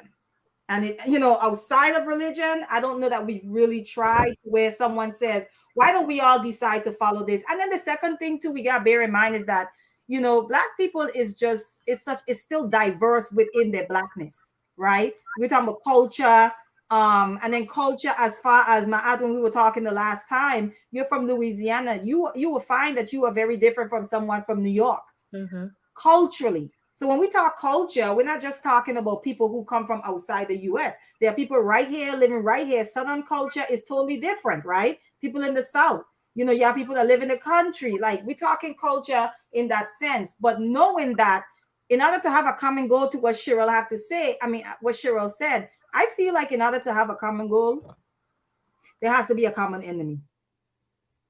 And the issues that most people don't see, right, as they don't think they have an enemy. They just feel like, I just think that we just need to work harder, and that's how we get to where we get to. But the reality is that there's still someone there who's portioning out, what you deem as success and how far you could go. We talk about the glass ceiling and all of those type of things. There's still someone there, right? And I don't want to say someone like a boogeyman, but there are still systems and things in place. And like Neely Fuller talks about, in those 9 areas of activity, you're going to always buck up against racism and the delusion of white supremacy. So we got to go into those spaces knowing that. And then we have to say, okay, how do we navigate that? And I agree with Cheryl. I think it has to start on the basic level. I agree with Colette as well. It has to start on the basic level with, okay, how do we conduct ourselves first amongst ourselves? That's really where the code starts. And then you go from there. It's no sense in doing anything else if we don't even respect each other, if we don't even give each other a chance, if we don't even cheer each other on, if we don't even like each other, if we don't even like ourselves. So yes, on a basic level, I think we have to attack it from there. But I wanted to speak to what Defong said, because I think Neely Fuller's book is a very interesting book. And I do think that he tries to provide that code that everyone talks about. I just don't think it gets as much attention as it probably deserves. Yeah. So, and that's something that I definitely think, because I think one of the huge problems is that we all think, and I mean, just like here, right? We're gonna all have different backgrounds, think differently. We're not gonna think exactly. We're probably not raising our kids exactly the same. Or even Sherelle's had kind of mentioned where she didn't want to bring life into the world, and them kind of being at the bottom. So we all have these different philosophies. So that's why it's very important for us to try to establish a code. The conversation I was having on another channel yesterday was the whole concept of, if we establish a code, then we would even know at what point our children were going to get married, at what point, and also who would be the suitors for them. And so that kind of goes into the concept, because we talk about, we don't want, a lot of people say, I want to have that choice. I don't want to have, we don't need to go back to having arranged marriages. But I think that's a conversation that needs to be had, because one thing that I do even fear for my children, who are they going, like, with the way that this world is, who are they going to even marry? Like, who are they going to have who's teaching their children that's kind of in the same scope that I'm teaching my children. So sometimes that's even a fear for me. So I would kind of let us, I know we're running out of time here, but I would love to hear, because um we all have children, and I would think that we kind of have that in the back of our minds too. But also, Sherelle, you can speak on it too, from someone who doesn't yet, and what you're kind of, how you would plan for that as well. So kind of hearing another perspective. But as mothers, and Hanifa, you have I think we all have two boys, right? And then I also have two girls. And so even that concept of how do we, is that something that we should be starting to think about? We kind of saying these are the, even if we say these are a group of guys that are appropriate, or a group of girls that are appropriate, that we deem as appropriate, and even kind of molding them in our community, as opposed to saying you can just go out there and pick whoever you want to pick. What would you say to that? And whoever wants to go. So let me just make sure the question is clear. You're saying that with our kids, are we thinking of possibly making sure that we are maybe grooming them the right way for the right person we want to pick, in the sense of, arranged marriage? Or are we— so go so ahead. the concept of, we, how we hear a lot in this YouTube space, vetting, right? And Yes. so nobody really giving the blueprint on vetting, in a sense, because it's just like, when we talk about vetting, that is kind of, what are we saying when we're saying vetting someone?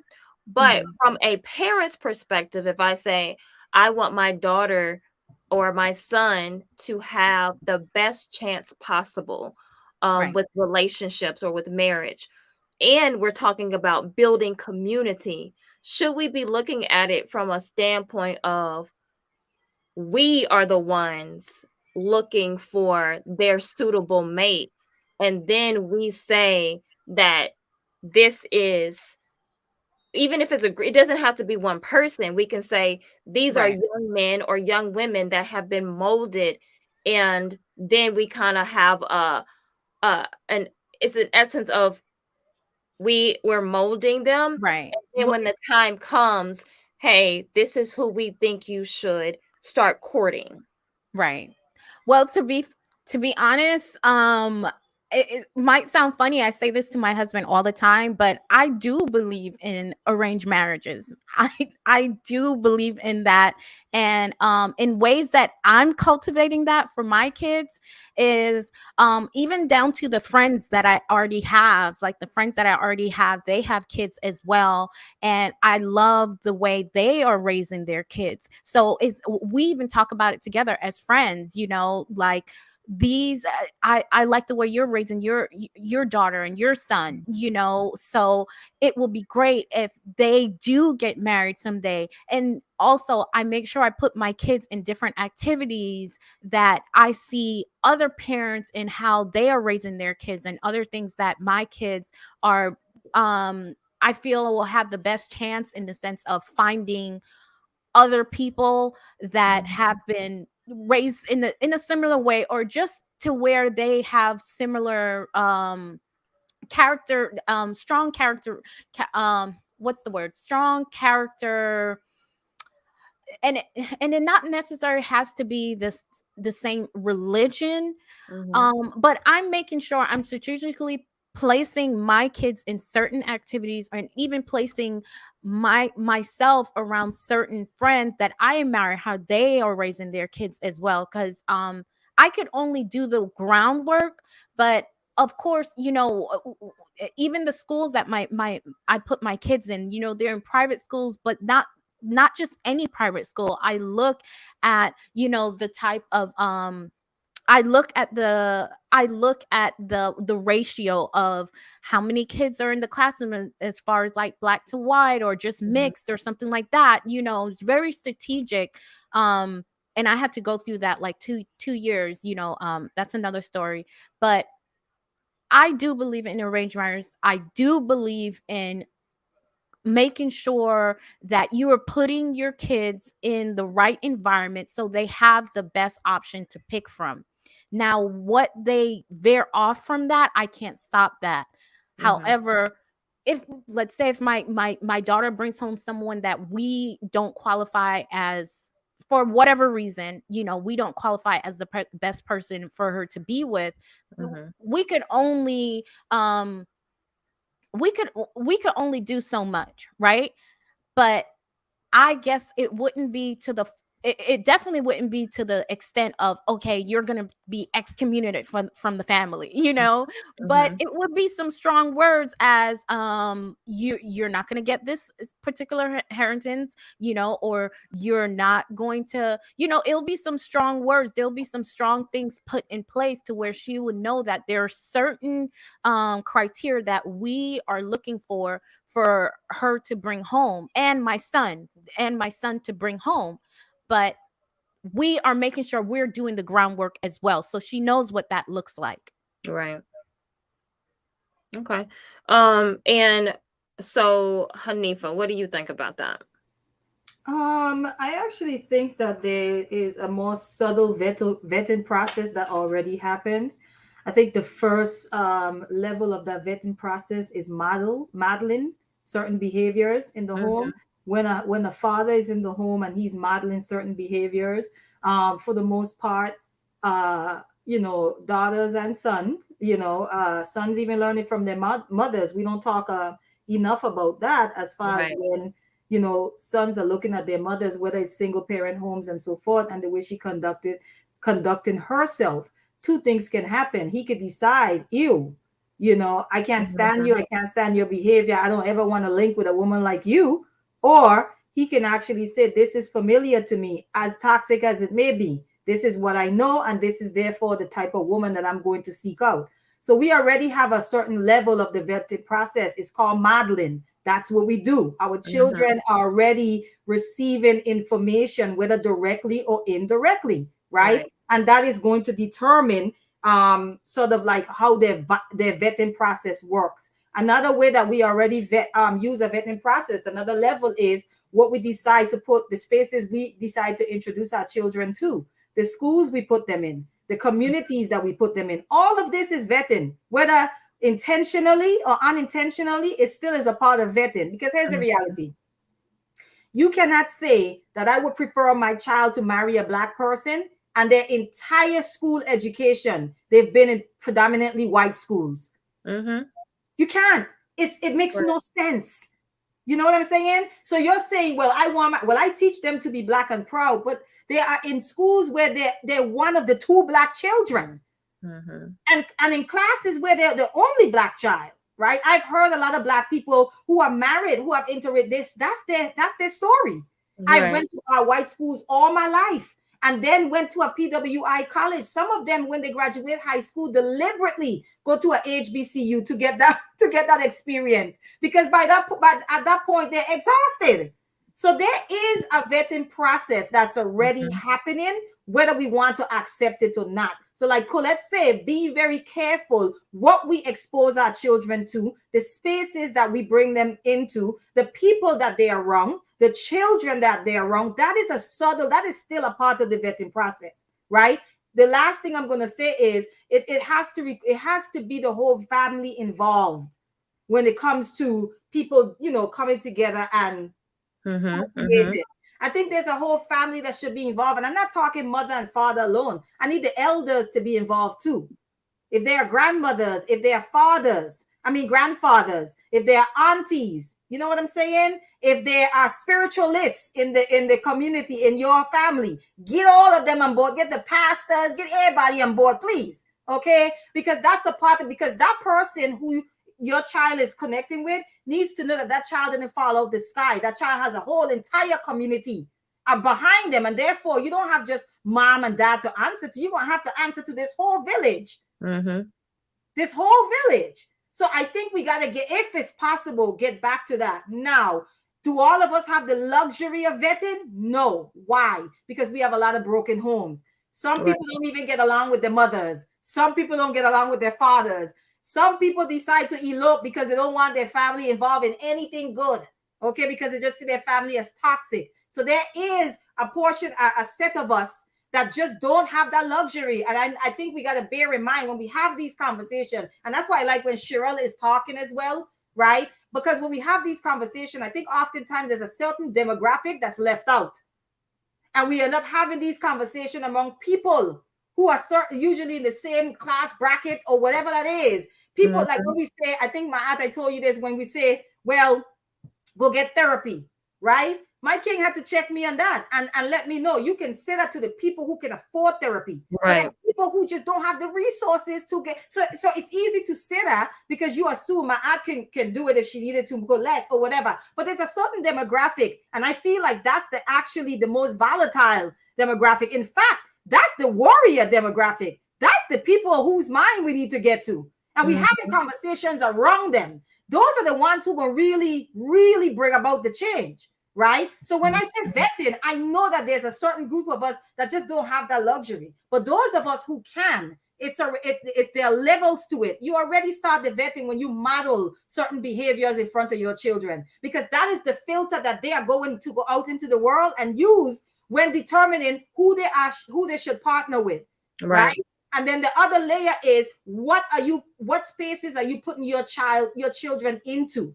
Because that's a subtle thing. Like, you know what? I want my child to marry a positive Black man. Well, I need to get into communities and around other Black families who are raising those type of children. Right. It's more subtle. We don't have to be deliberate and say, listen here, girl, you're going to marry Kareem. You hear me? Or you're going to get this on. It doesn't have to be like that. We could just say, you know what? You're going to go to the same school to Kareems, the Kareems, the type of people that we want. Right, we can move into a community that have the type. You get what I'm trying to say? So there's a little subtle part of the vetting process that I kind of like to encourage, because I don't think Black people is for this. No, girl, I think we're past that. I think we've transcended that to a point. We're not dragging our daughters to the altar or our sons. We passed that. So there are very strategic and more subtle ways to actually do the vetting process. Yeah, so on that, and then Cheryl, I want you to give your 2 cents on that. And I kind of want to talk about, and I know Hanifa, you've touched on this about being very intentional with being with a Black man. Like, that is an intentional thought process. And that is because I believe everything that we do, we have to take into account. And on my channel, if y'all watch my videos, you know that I talk about that we have to understand what is the purpose of this. Is it moving towards being good for our community, being good for ourselves, being good for the planet, all of these things being intention. So if we're putting certain things, even if we're eating certain things, is this producing the result that I need for myself, my family, my community, whatever it is? So I do believe that we have to be very intentional of who we pick as partners, and then who our children pick as partners, because we are talking about what we're doing for the Black community. So I would like and this probably be the last thing we get to talk about, just because I see the time, but if y'all could speak to that about being intentional, because Colette, I know from our last conversation, you were saying that it was, I think you said something to the fact that even if your daughter chose someone, and I'm not sure if you meant from another race, like they were just non-Black, or if you meant just non-Jamaican. Both, if they're non-Black or non-Jamaican. I mean, I love the fact that my husband is Jamaican, so I see the difference because I've dated other race, and I've seen the difference on what, the difference in dating a Jamaican. But then again, my daughter is pretty much, I mean, she's half American because she was born here and raised here. So it will be so proud and happy, you know, if it was another Jamaican. But then again, would we be less proud and happy if it's not? No. As long as they have good character and they do make sure that it's not someone who's making her feel shamed of who she is. That's definitely not going to happen, because she's going to have lots of self-esteem. She already does already. She's a diva. So I just to be clear, so if she brought home a Jewish white dude, you would be okay with that? Why are you putting me on the spot? Hanifa, you answer that for me. That's my sister. She could answer that. Go ahead. Why don't you let Sherelle answer that? Because I was like, she done put Colette on the spot. I'm sorry, y'all. Okay, Sherelle, you talk to me about what you think as far as the Black community. Like, do you think we should be intentional about choosing our partners, our spouses, and what that looks like? Was that for me or Sherelle? Okay, Sherelle. Okay, so yes, I mean, I wanted y'all to go first because I know y'all have kids and I don't. And I know I kind of like, I'm really reserved just because I just look at the outlook. So a lot of things that I'm about to say might seem like unrealistic or fairy tale like, but I'm gonna just give y'all what I feel. Like, I think first, like, even when it comes to kids and raising kids, I would just want a strong Black man. I'm saying a Black man. I mean, I'm okay with whatever diaspora he may be from. I would rather an ADOS man, which is, I mean, I get it, it's like a very slim chance or whatever, because it's not a lot of them or whatever. But I just would want my kids to look like me. I think that a lot of times, like, other kids are kind of fetishized to mix and stuff like that. But I think I like how I look as a Black woman, and I love just like Black women in general. Like my grandpas were like really dark men, and they were like so handsome to me, and just like, so my standard of beauty is already skewed because of the people that I grew up with. And it is crazy because it's kind of like we all grew up like thinking that we because we wanted to look like our mothers or our fathers, we wanted to say, oh, I got this nose, because in my family it's like a big nose, but we call it the poke nose. And it's like, you ain't really family if you don't have this nose. So my world is kind of like opposite. So on YouTube it's kind of like waking up to like what other people see. But I would just want the man to be like a strong man, a strong leader, a smart man. I don't necessarily feel like a man is high value because of money. I love my dad, and I think he was a great father, but I mean, my daddy never bought me Jordans. I never loved him because of the things that he gave for me, but the love that he gave me, the things that he instilled in me. So I'm not necessarily feeling like I need to be with a millionaire, because I don't necessarily think that money gives you character. And I get it. They say women don't believe this, but this is what I believe. So I think I come from a stand of where I would kill, die, or go to jail about what I believed in. So I don't believe in much. But if I believe in something, I should be willing to kill, go to jail, or die behind it. And I want my man to feel the same way. Like, you should be willing to protect your family, protect what you believe in. And I feel like I would need a strong man to lead me, because that's how I've been. To be a mom, I feel like I would have to like be around women like y'all, be around other women who are strong, because I didn't grow up with a mom. I do feel like I would have to go to classes and read books and do what I have to do to try to be the best mom that I could be. But I definitely want to homeschool my kids, and I think that Black people should push forward to like homeschooling or Montessori's or things like that. Even if it's 10 of us, and we say we want to buy some land, because I'm investing in land now. I know a man, he has literally a school, a church, a farm, and then it's his house, but all of it is his land. But it's like off the grid. It's not in a major city, because land is cheaper away from major cities. But I would kind of want to remove my child away from that anyway. But I definitely feel like there's no way that Nazis would ever teach Jew children anything. So and it's not that we got to keep hate up or I have to hate the other people. It's just that if you oppressed us for so long, if you're never going to tell this history how it needs to be told. I just don't want the other people teaching my kids anything. So if that means like homeschool, if that means having 5 or 6 different mothers and you teach economics and you teach history and you teach reading and you teach this, like I would want to be in that type of atmosphere. I do know that kids are sponges, and the years from 1 through 5 are like the most important years. By the time a child is 6, it already has the personality that it's going to be in.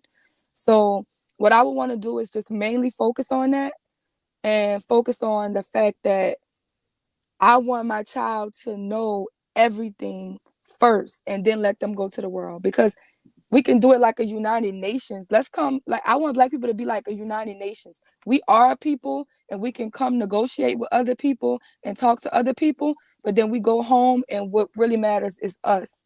Like a religion. When you teach your kids religion, even if when they grow up and they're 18 and they learn that there's more than Christianity, they're not going to just change their religion. They're not going to change what they believe in because they see other people doing it unless it has results. So I just think that I would want us to have like a strong foundation of what we're teaching our kids. Even like if like I was trying to tell my nephew to go into computer science and he just turned 18, he just graduated from high school and he's like, I don't like computers. And I'm like, you work at Popeyes, do you like that? Sometimes it's not about what we like, it's about the fact that if you go into engineering, you can literally work from home and make $500,000 from just being at home and working on computers and stuff like that. So I just think that we should like I would want to remove myself from dominant society, even with just like music and movies and YouTube. I would want to control what's really being taught to my child at those impressionable years. I don't really want my daughter watching, you know what I'm saying, certain shows. I don't want my son watching certain things or knowing certain things or listening to certain things because I know that it's affecting them. I just really feel like I would want to be emotionally healthy, physically healthy, mentally healthy, spiritually healthy, and financially literate. And that's what I would want to be able to teach my kids. But I'm still learning, I'm still learning self-care and self-love and what it really truly means to care about yourself and love yourself and just to be healthy, to raise healthy kids. So I may be like fairy tale, but that's just what I want, just to teach I my mean, kids you're and to love them. you're talking about nation building. That's what you're talking about. Right. And that's something that I definitely like. That's what these conversations are for, that's part of it. Like us getting us trying to develop the groundwork so we can start nation building. And yeah, it might not happen within our lifetime, maybe, but we're planting the seeds for that. Right. It's you plant the seed. So I think that is I love what you're saying, and so if ladies, do y'all have anything to add to that? Let me add one thing. I Mhm. also think that we sometimes need to be willing to move. I Yes. think like even with what she was With me saying and about, Hanifa were having that conversation. yeah, like I just feel like my brother got murdered 2 years ago, and the day after his funeral, I literally just picked up, I left everything, and I moved to Texas because it was just hard for me to breathe there. But like I don't want to settle anywhere where it wouldn't benefit me or it wouldn't benefit my children. Like if I don't want to have kids in a neighborhood where I know it's an honor for a Black man to live to 25 because that's how bad the crime is here. Like I feel like we should just be willing to move. That's that's all I want us to know, because it Mhm. is different, because people may not be able to afford mental health care in Louisiana. Though it's free in Louisiana. If you have mental health issues, you can get free therapy. Because Wow. I have a good job and I make money, but because like I had issues to where I was going through mental health issues and depression and stuff like that, I get qualified by Medicaid and I get free therapy sessions. And I just feel like a lot of people don't know that, you know? And it's Psychology Today, and they really do, you know, you can do it online because I drive a lot, but you can do it online, FaceTime, they'll call you on the phone, or you can go sit in. I've been through hypnosis therapy and everything, and it's all been covered by the government because depression and anxiety, that's a mental health issue. And in certain states, if you have mental health issues, it is up to them to, you know what I'm saying? Like, it's not up to them, but they will finance it. You see what I'm saying? Right. So Hanifa, Colette, do you have anything that you want to add to that? No, I just wanted to say to Sherelle, I mean, that's not a fairy tale. I think that we do have to elevate the vision for ourselves. You know, I always say I am definitely for history. I'm definitely about understanding our condition, our current condition in connection to its historical context. I'm very much for that. But I'm also for creating a new thing where we have to, right? Because sometimes it's like we tend to try to go back. I mean, we try to go as far back as Kemet, and this is no shade to anyone, but we, trying to find solutions. And I'm like, oftentimes the solution is in us. We are the one that's existing in 2021, right? How do we develop new ideas? How do we bring about new creations and so forth? Like, we have it in us to do so. You know what I mean? And so oftentimes I know with our people. So Sherelle, the vision that you have, yes, you might think, I think with the word that you're probably looking for is, it might seem a little idealistic, right? But idealism is a standard. If you choose an ideal standard, then you have something to work towards. But if you don't have no standard, standards have to be greater than where you're at. So most of us will see the standard as greater than where we're at as ideals. And I don't have a problem with ideals. I feel like it's something for you to work towards. It's something for you to attain, even if you don't, like my aunt said, even if you don't see it in your lifetime. But for me, I just want us to really focus on what is the problem and how do we fix it, right? How do we fix it now with what we have? How can we create a new thing and also still incorporate what worked for our ancestors as well, right? Versus just leaning only on, well, our ancestors did it, but your ancestors did not exist in 2021. You do. Right. You do. They're saying I am my ancestors' wildest dreams. People say that, but I personally believe that they did what they were supposed to do to set the foundation. They did what they were supposed to do to start the car. Now you have to actually get in the driver's seat and drive it. You know what I'm saying? Or if there was no car, you need to get in a position where you build the car, so that the generation after you, they can get in the car and drive it, or they could decide to build a new car for that time that they're living in. That's what I encourage Black people to do more of, is to be more to accept the fact that we are innovative, right? We are innovative. We have always had to make, $1 out of 50 cents, right? It requires creativity to do so. I think it was Sherelle was talking about, mothers that could feed a whole community after one pot of soup. Okay, we've always been those peoples. That's our DNA. That's our genetics, right? That's our history, right? That is the stock that we come from. So if we can do all of this, and our ancestors could do all of that, then what can we do now? I think we have to really focus on reimagining some things and also redefining some things. We have the ability, like Colette say, and the power to do so. I think sometimes we underestimate ourselves. And have we lost that drive though? So there's that whole concept of, because sometimes we hear like, would we have survived what our ancestors survived, for one, but also, are we, because we have so much more, have we lost that drive to get more? Because a lot of the things are in our culture is from lack, right? So when you talk about even culturally here, what people have deemed a part of our culture, like rap, jazz, all those things that came from oppression. When you talk about like sororities and fraternities, that came from oppression. Like, so a lot of things that are a part of our culture, innovation came from a lack of something. Like most inventions come because you lack something that was needed at that time.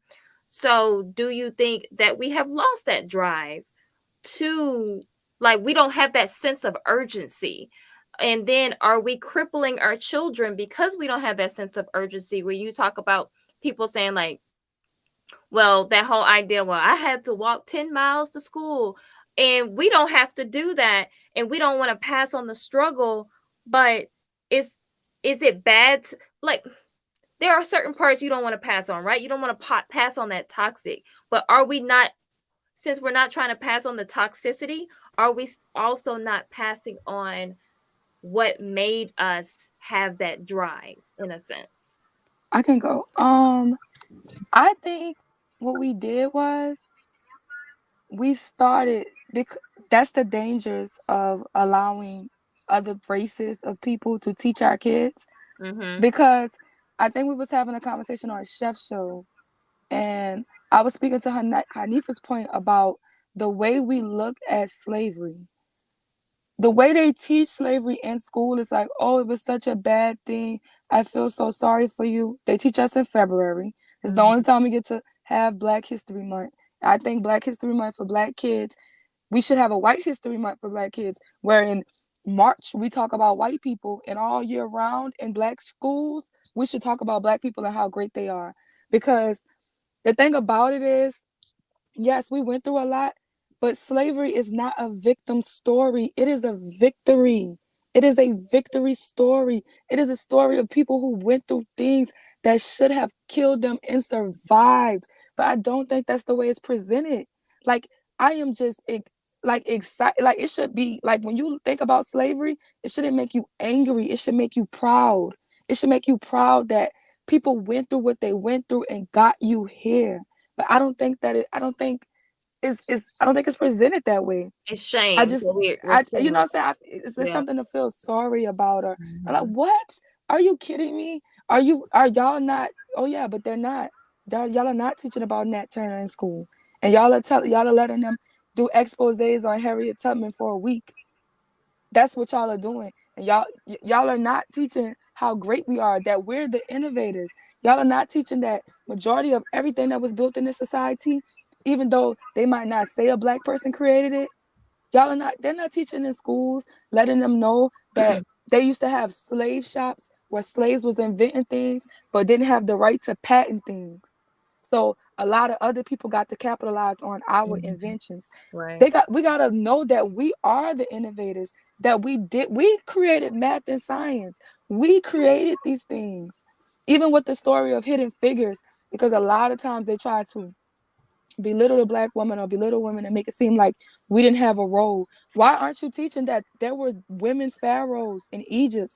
And Egypt is still one of the greatest societies till this day to ever exist. There were women pharaohs there. Women were the ones behind sending these people to the moon. Like, Black women, we have always been strong. We have always been smart. And our men have just as been strong and smart. Like, we can't be letting these people tell us our history. We have to really be teaching it to ourselves, and controlling the dynamic of it. Because I hate for people to look at slavery and cry or get sad. That's a victory story. That's people who were supposed to be destroyed who are still here. How can y'all not see that as greatness? That's greatness. For us to come through what we come through, been through what we've been through, and still be able to do it here. But since they changed us and made us look at our history a different way, we see it different. We just see it different. And it's just like, we got to stop looking at it like that. We have to change we have the tenacity, we have the power, we have the DNA. It's in our DNA. They can say what they want to say. It's in our DNA. All of what we've been through is in our DNA. They just changed how we look at it, because we have the tenacity, we have the power, we have the strength, we have all that warriorness in us. They couldn't take that away from us, right? Apparently, because I mean, you can't be going out your way to destroy people and they still here. That has to get on your nerves.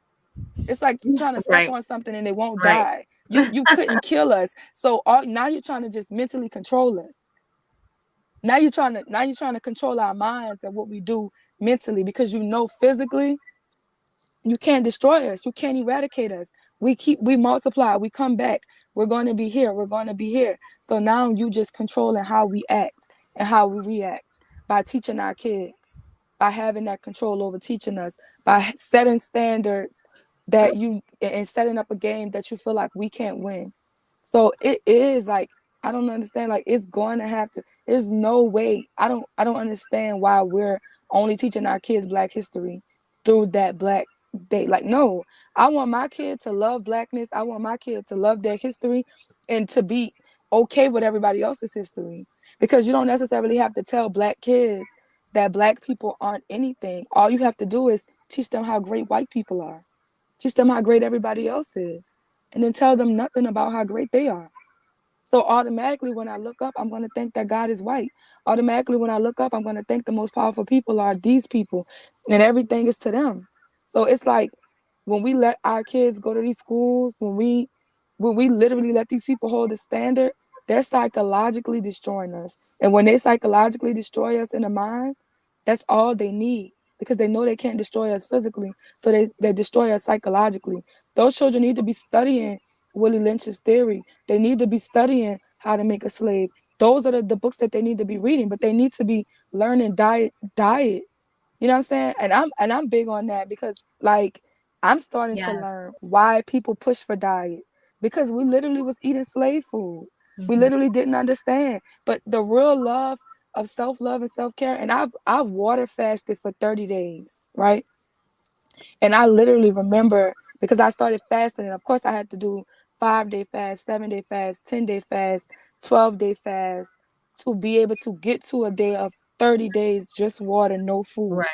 And I remember going back to my eye doctor and she having to weaken my prescription. And I've been going to that same eye doctor for 15 years, because I went to her in school. And in 9th grade, she was my eye doctor. And I remember after fasting that my eyesight was better. And we don't understand the power of fasting. We don't understand the power that we eat to live and not live to eat. We don't understand that our body is a temple, and this is the reason why we don't eat certain foods, or this is the why we do certain things. Like, we have to really understand that and really teach our kids that. But if we're in this circus trying to get Louis Vuitton and Benzes and chains and grills, and that's because that's what the dominant society telling us what rich looks like. We got to sacrifice all that. Forget the Jordans, forget the status, forget the diamonds, forget that. Like, we got to bring it all the way back and talk about what really, really, really matters. Yeah. So Oh, go ahead, Colette. yeah. So I just wanted to add on to what both of you guys said, which I completely agree with, which is why I do go back to the reparation, not giving the money to the people because of these things that Sherelle, you're talking about to put in place. I mean, this is powerful to where we okay, we understand what they're teaching our kids at school. We understand that like you said, move out of that certain neighborhoods. Not everyone could make that move like the way you did. You got up and left, right? Mentally and financially, it's a bigger hole to it.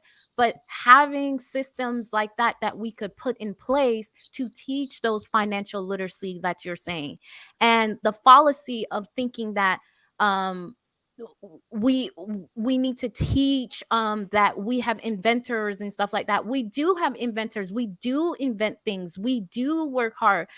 But what it comes down to, the support, that support, once that it's like once that idea comes into that child's mind or that person's mind, that entrepreneur mind of saying, I'm going to do X, Y, and Z, I'm going to create this or that, what stops that is the lack of support. The lack of support. If that person had a support to say that, you know what, I have this idea, I could take it to Sherelle because Sherelle has the backing and Sherelle knows Hafina knows the marketing. that's what we don't have. So we have the inventors, we have the ideas. We do not have the support to where we say we're going to come together and make sure that we're building it together. So we have all the ingredients, you know. So So are I you saying like a safety net, Colette? What do you Like mean a safety net? when you said the support, are you meaning like a safety net? Because I guess when you're saying we don't have the support, I think the analogy that comes to my mind, like I think of those Smith's kids, Will Smith and Jada Pinkett Smith's kids. Like I look at them and how they have, and this is, I'm not in favor of it or anything. It's just an example that just came to my mind. How they can go out there and they can explore their spirituality and so forth. Why? Because their parents already did the work and put sort of a something in place to where they are able to do those things, where they don't have to worry about working 10 times harder. Do you get what I'm saying? If they want to go and create, they can go and create because there's a safety net to do so. So when you're saying that, I'm like, it sounds like the community needs to make sure that there are these supports in place so that these innovations and these creations, when we make them, you get what I'm saying? It's like a safety net there, that these structures that we built ourselves is already in place. I mean, that's what comes to my mind when I'm hearing you. Because I'm like, it sounds like almost like a safety net. Like when we talk about Wall Street, Black Wall Street, they didn't have an army. They didn't have no army. Okay. Those people came and they dropped bombs on them and everything else. So when we talk about even building, you're talking about building a nation within a nation. What does that look like?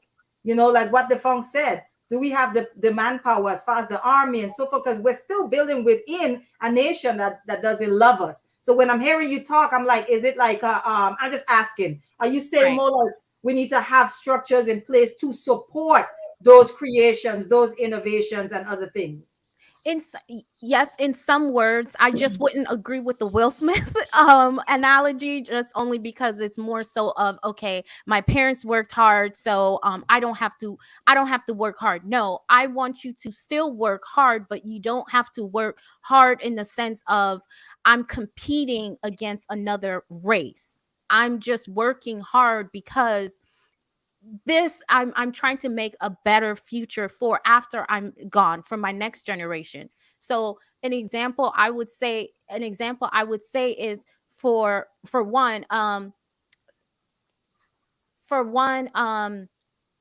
aunt, she teaches her kids homeschool. When I was going through the problem of trying to transition my kids from public school to private school and trying to figure out, okay, should I homeschool? I knew that I didn't have the power to homeschool. Like, I'm just not equipped for that. Like, I'm a mom, but my kids need to go to school. Somebody else need to teach them. I understand that. But if I knew there was a community out there, like my aunt teaching her kids and the curriculum that she teaches her kids, I could reach out to her and she could say, hey, I know so and so who has a homeschool situation that's going on. You could send your kids there, right? That's on a small level.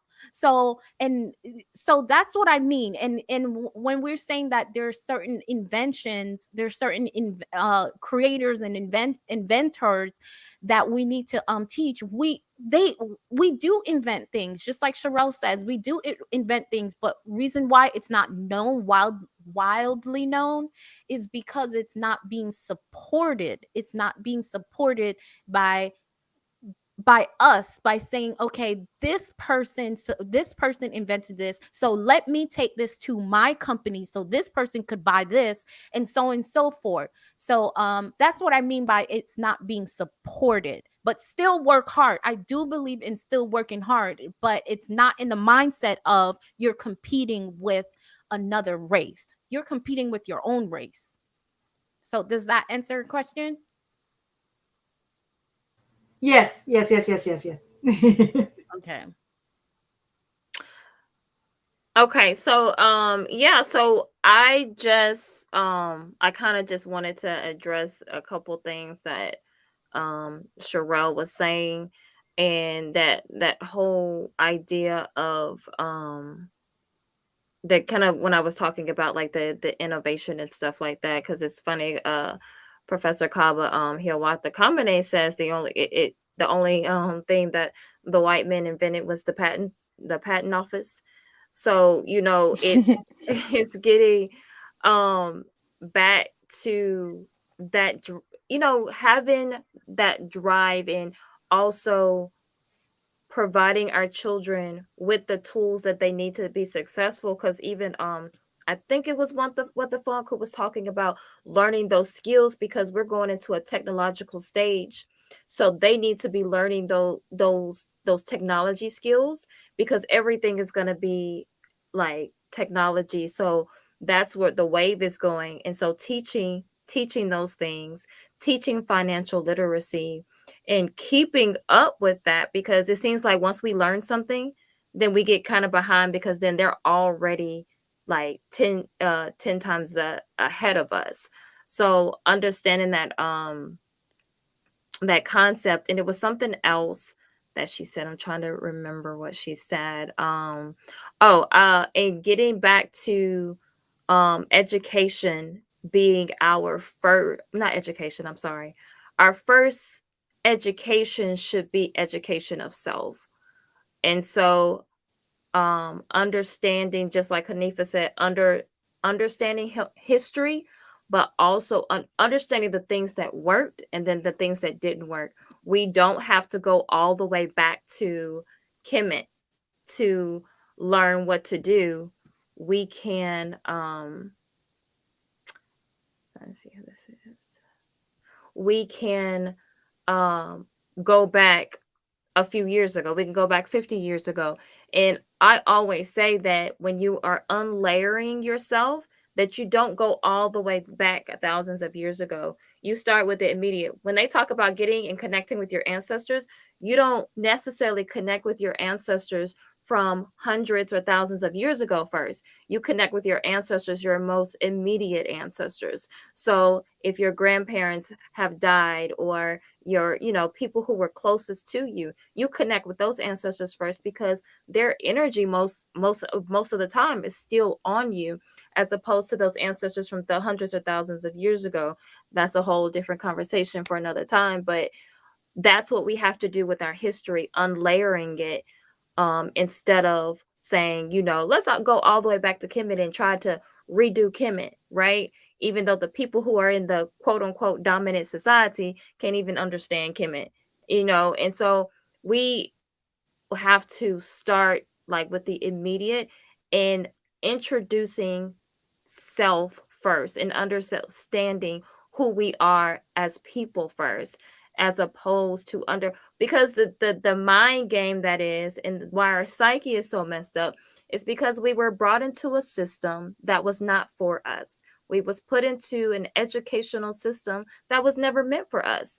And some of them even said it when they didn't want us to come into their schools. They said, well, how are you even supposed to keep up with us if your books are not even on your level? How are you supposed to be coming into our school system and keeping up with us when we're already ahead of you? They didn't change the system though, right? Like they didn't change it when Black people got into the system. They kept it like it was.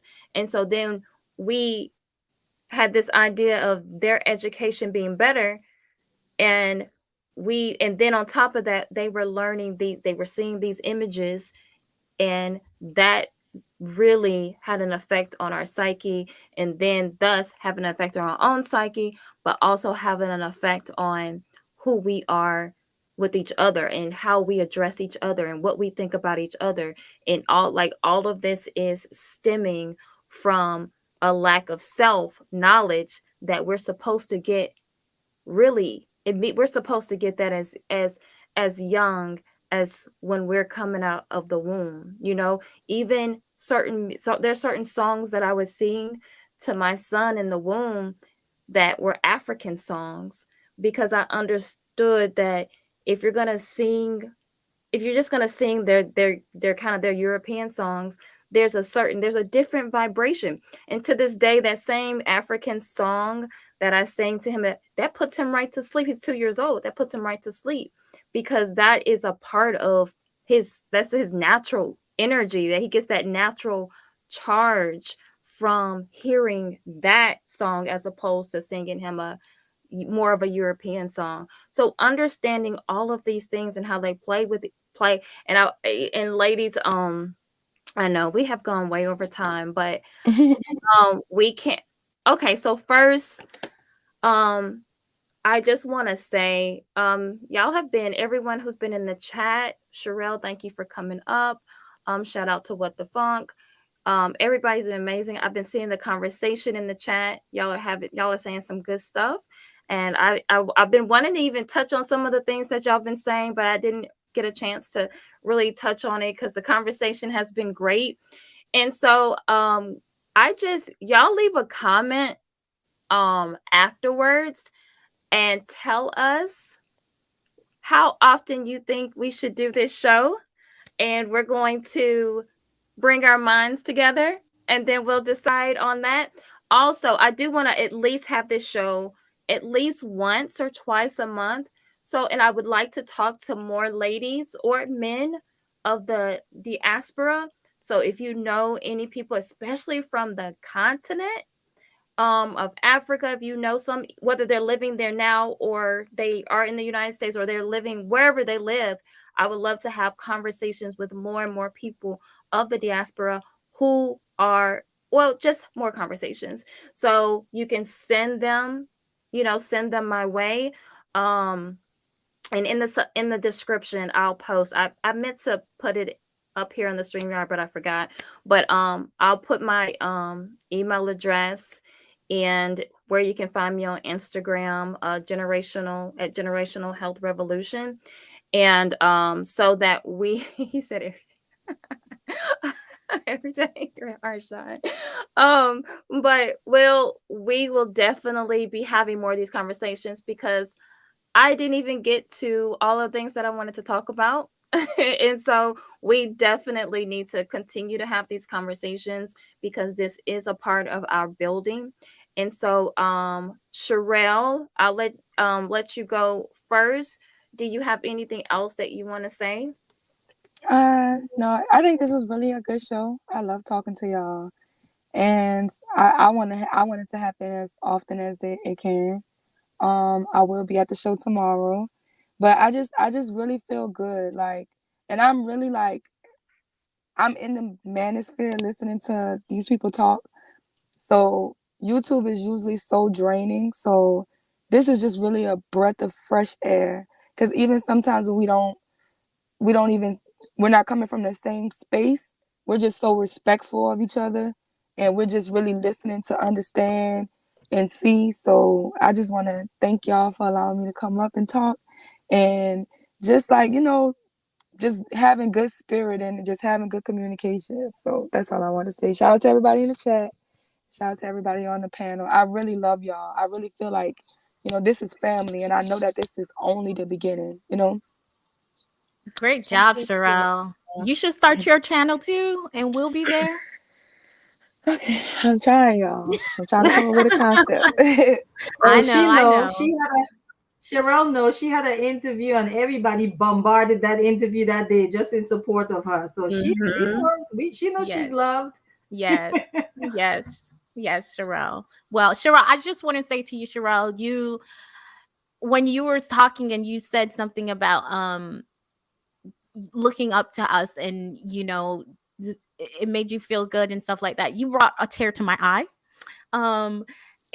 It's something where I'm not thinking to be a voice for anyone or something like that, not thinking of it, but we are a voice. We are a voice to so many young women and so many women that especially look like us.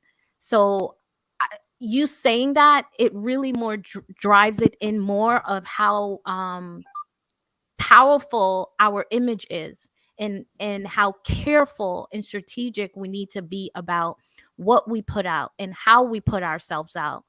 And you as smart as you are, oh my gosh, and knowledgeable that how you are and how you were raised, it even gives it more of an honor and a respect to hear that from you.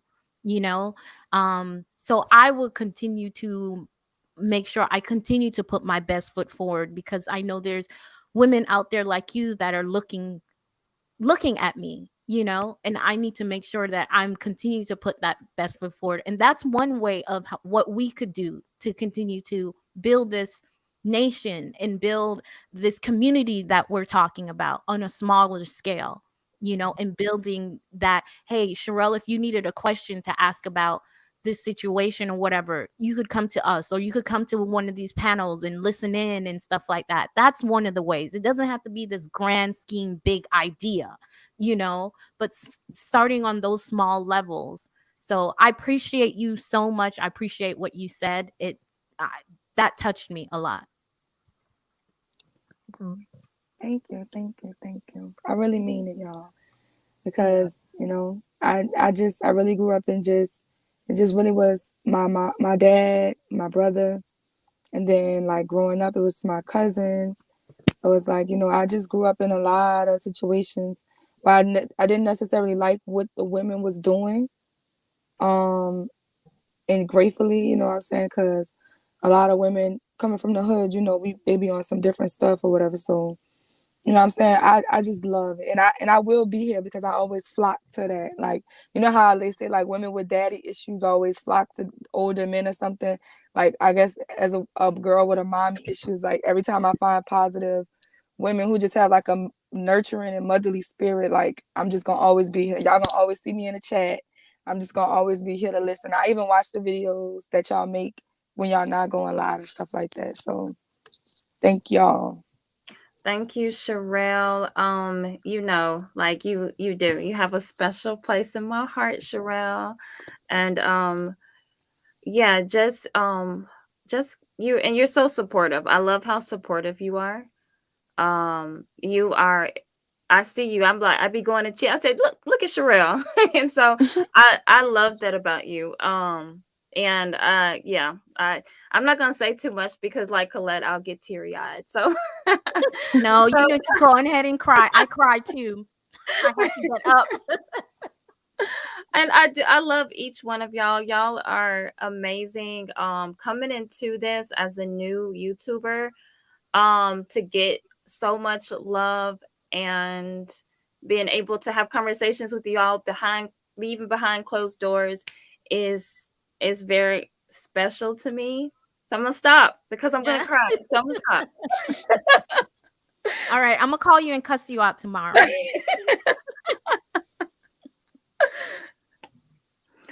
And okay, so ladies, anything else? I would, before y'all leave the studio, just hang tight for a moment so we can just talk just for a moment, because I know everybody has to get to their family.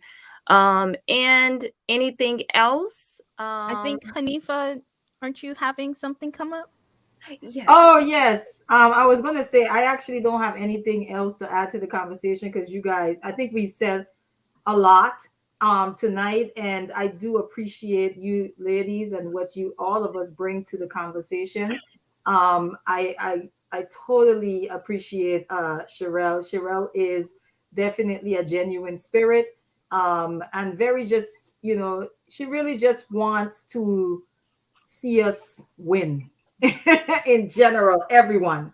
And so that I mean, how can you not appreciate that? So I'm grateful for Sherelle being actually staying throughout the whole conversation because there's a whole lot of other lives and things happening. Right, Sherelle is usually Sherelle be in those streets, So I appreciate her being here. She didn't have to be and sticking it out with us. I appreciate you hosting these conversations. I know they are much needed conversations. There's entertainment, and then there's education, and then there's upliftment, and our people need all of the above. We should never lean too heavily on just one. So this is definitely a platform to look out for, and I appreciate being here. Tomorrow on my platform, it will be my very, very, very, very first live, and I'm super excited. I'm super excited about it. I'm really excited to have the conversation. I'm hoping that people just come on stage and have the conversation with me. I'm a little bit nervous, a little bit anxious at 5 p.m. Tomorrow, 5 p.m. Eastern time tomorrow, on my channel. If you haven't subscribed, go ahead and subscribe. Hit the notification button so that you can get your notification when we start, because I am starting on time. And I'll probably be on like maybe from 5 to maybe about the latest 7. but probably about 6:30, depending on how the conversation flows. So I hope to see all you guys there. And that's it. Yes, yes. I will Yes, be I'm there. I'll be front and center. Yep, I'll be there.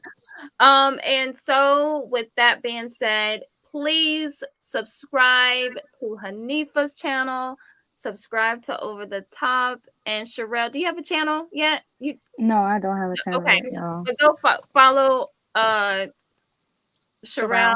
on Instagram. Yes, it's just my name and then underscore Sherelle underscore. Okay. All right. So yes, let's get to building, and so and also share what we're doing. That is also how that helps us grow. So if you feel like, hey, I got something out of this, also share it with your community of people, because that's what it's about. It's about building for us, and so just share it, like it, help us out, and just we will talk, and we'll let you know. I see y'all in the chat asking if we're coming back next week, but we'll let you know. But I love all of you. I thank you for coming, and so with that, that is the end of today's show. It's been amazing. I'll see you later. Peace, everyone.